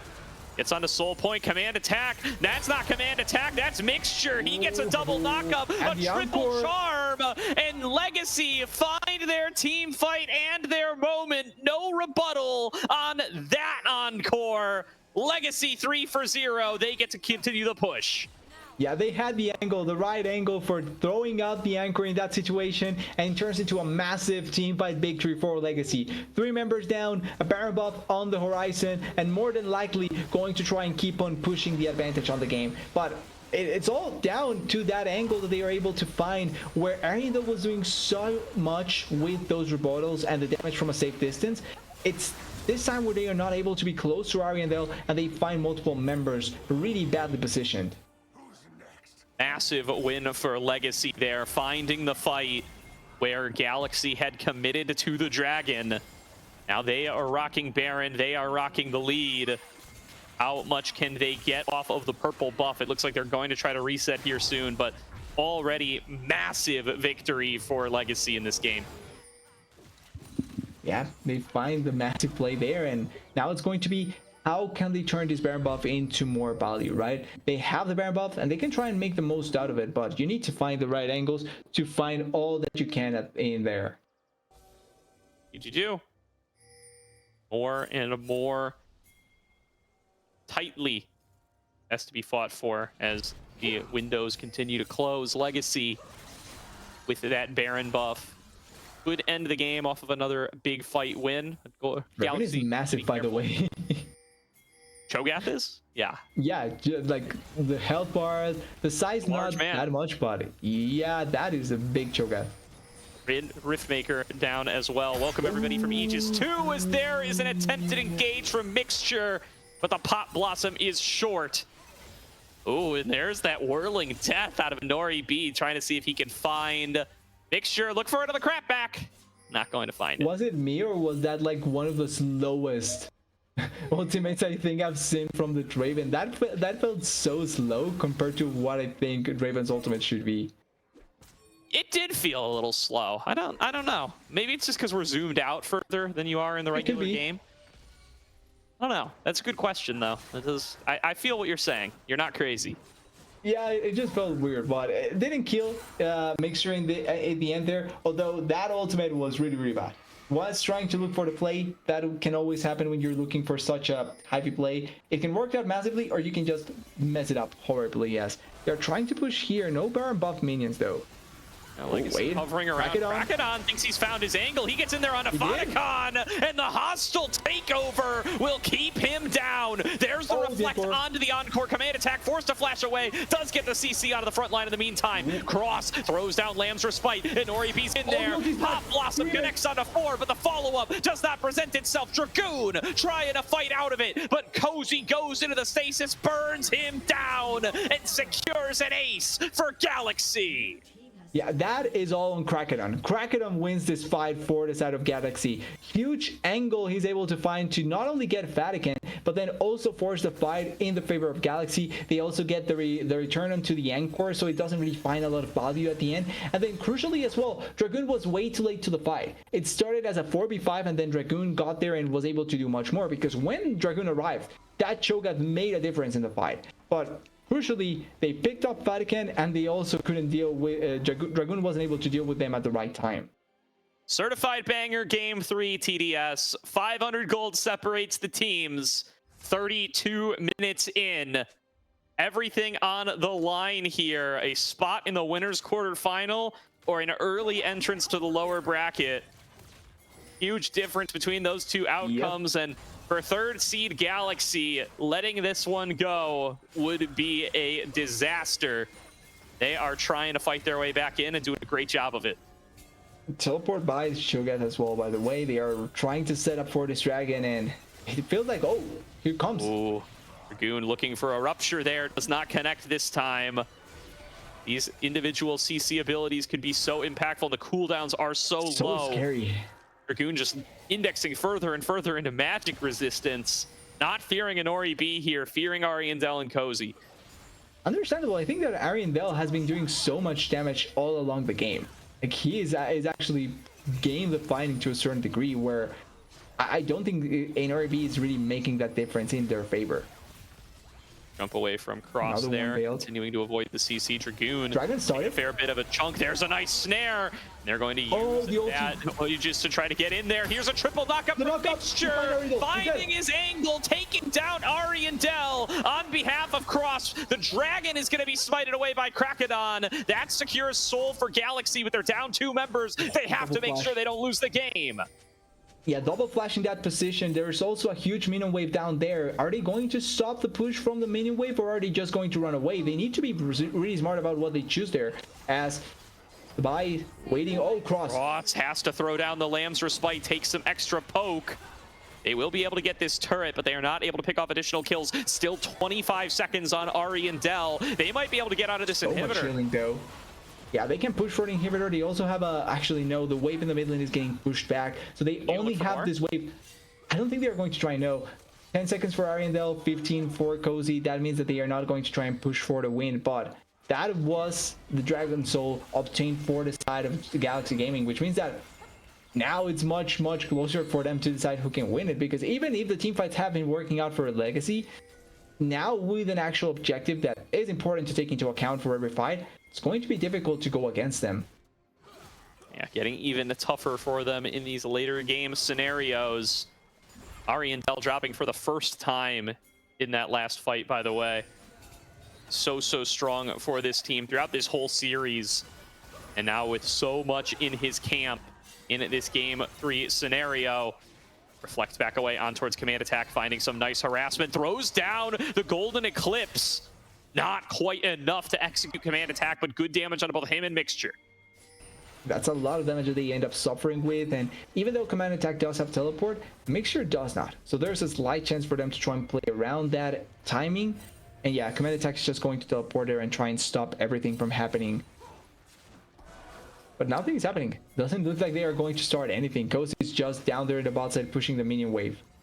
Yeah, Ariandel has to be very careful here. His poke is so effective, but getting caught out would be disastrous. Good damage on Fatikan. That's just 1 Q, and that's on such a low cooldown. He can just keep pumping these out.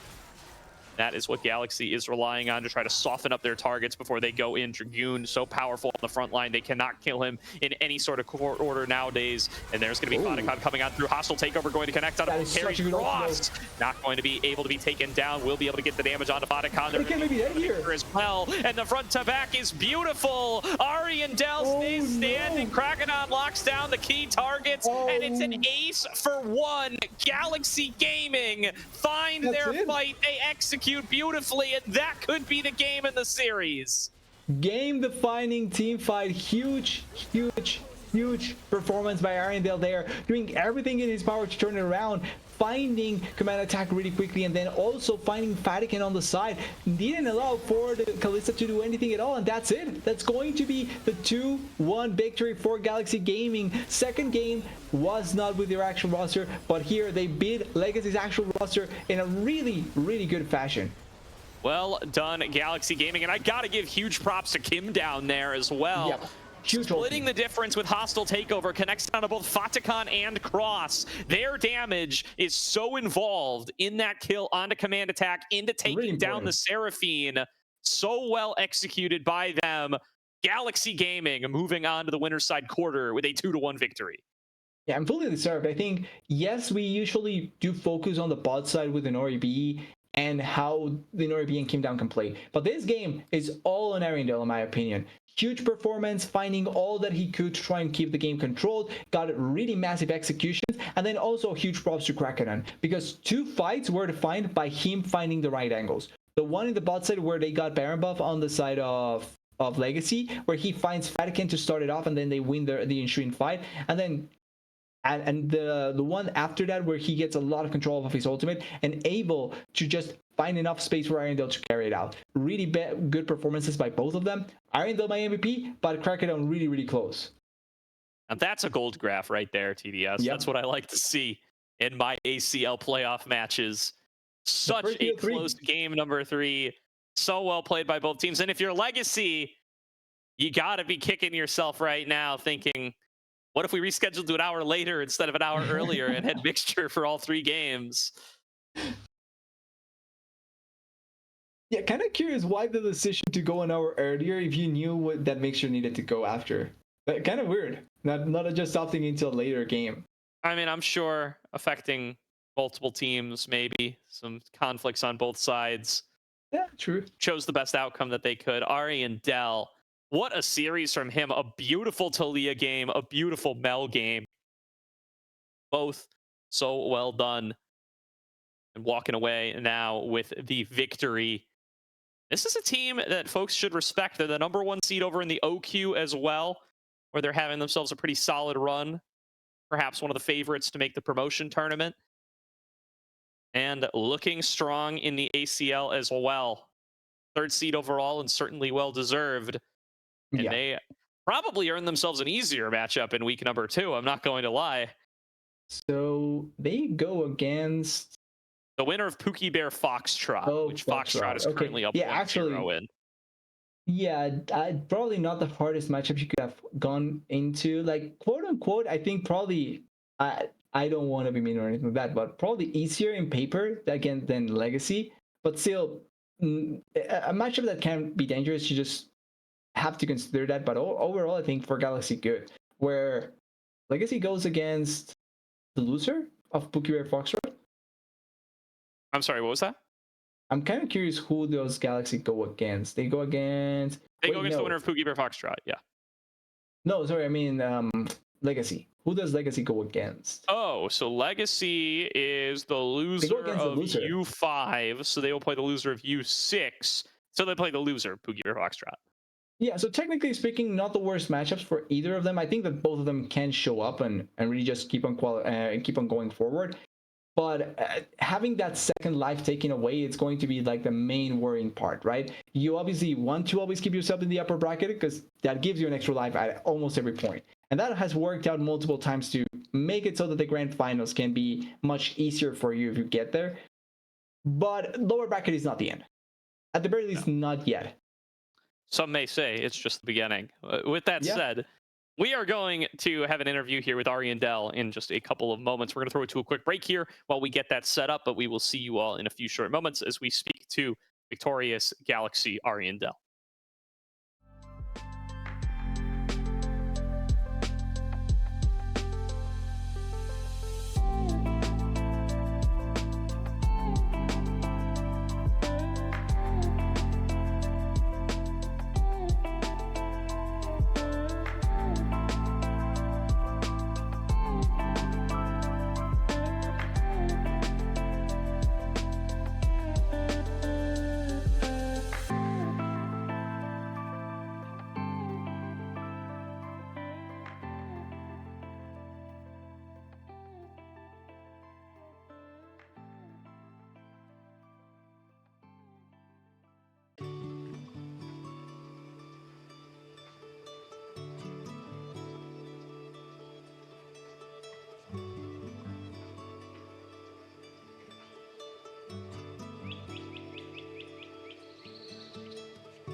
Welcome back, everybody, to tonight's broadcast, the ACL, where we are joined by the victorious Ari and Dell off of Galaxy Gaming. Congratulations.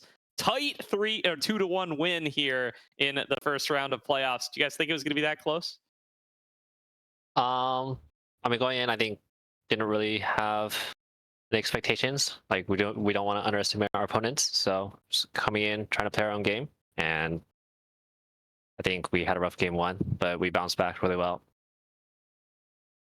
Yeah, the game one was difficult. I can clearly see that maybe a little bit of the unexpectedness coming in from the side of Legacy as well. But I'm kind of curious if like that second game going against the sub like helped work out a little bit more consistency for you guys back into that game three, because I feel like the game one wasn't really characteristic of you. Game two felt more similar to what we saw split long from you guys. Yeah, I think definitely game two helped us get us back in our zone and like feel comfortable.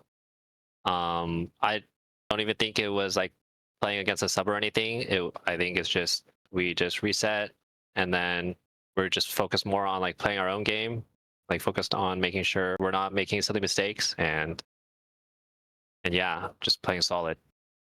Yeah.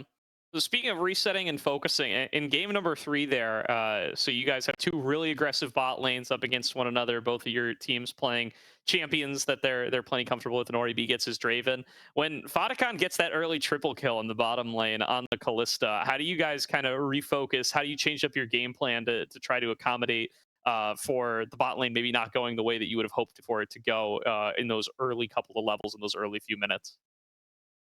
I think we held our cool really well, and we just focused on trying to stabilize our bot lane after that happened. And I think you saw, I mean, we saw that they tried attacking our bot a lot with dives after that as well, and we're just trying to make sure we can answer every timer. And I think we did a good job of making sure our Draven didn't fall out of the game. Yeah, at one point it really felt like maybe the Draven was a little bit too far behind comparatively to the Kalista. Obviously, the triple helped. That triple kill helped.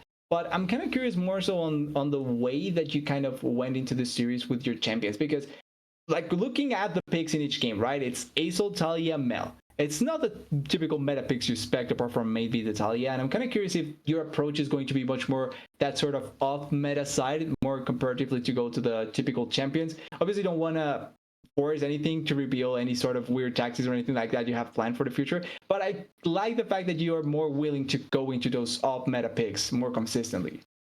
Right. I think for me and the champions that I play, I'm always down to play meta. But I think I'm not afraid to pull out like my signature picks when or champions that I think are good. So like definitely my Aesol. Like I think people know about my Aesol by now, and they either need to have a plan or ban it every time. So, and then champs like Mel, I think it's like if I see good angles for like champs that might look off meta, I'm always down to pick them. All right. Well, looking towards the future here, you guys got another weekend of OQs coming up. You also move on to the next round of the upper bracket, where you will face either Pookie Bear or Foxtrot. Do you want to talk a little bit about upcoming matchups, other teams that you want to play up against, anybody that you're really looking forward to facing in this bracket or in the OQ bracket over the next couple of weeks? Be honest, not really any teams come to mind. I think right now, like for me at least, I'm just focused on myself and like trying to get in the best shape I can for OQs, especially like so this weekend I think we actually have a bye. We're not playing this weekend because we're waiting for the other lower bracket matches to finish. But yeah, definitely just looking to be in the best shape I can for the next weekend of OQs, where like everything is on the line, and our team, we definitely want to lock in that promotion spot in the lower bracket run. So just one team at a time, not looking to look past or underestimate any team, and just make sure we show up and play the best League of Legends we can. Yeah.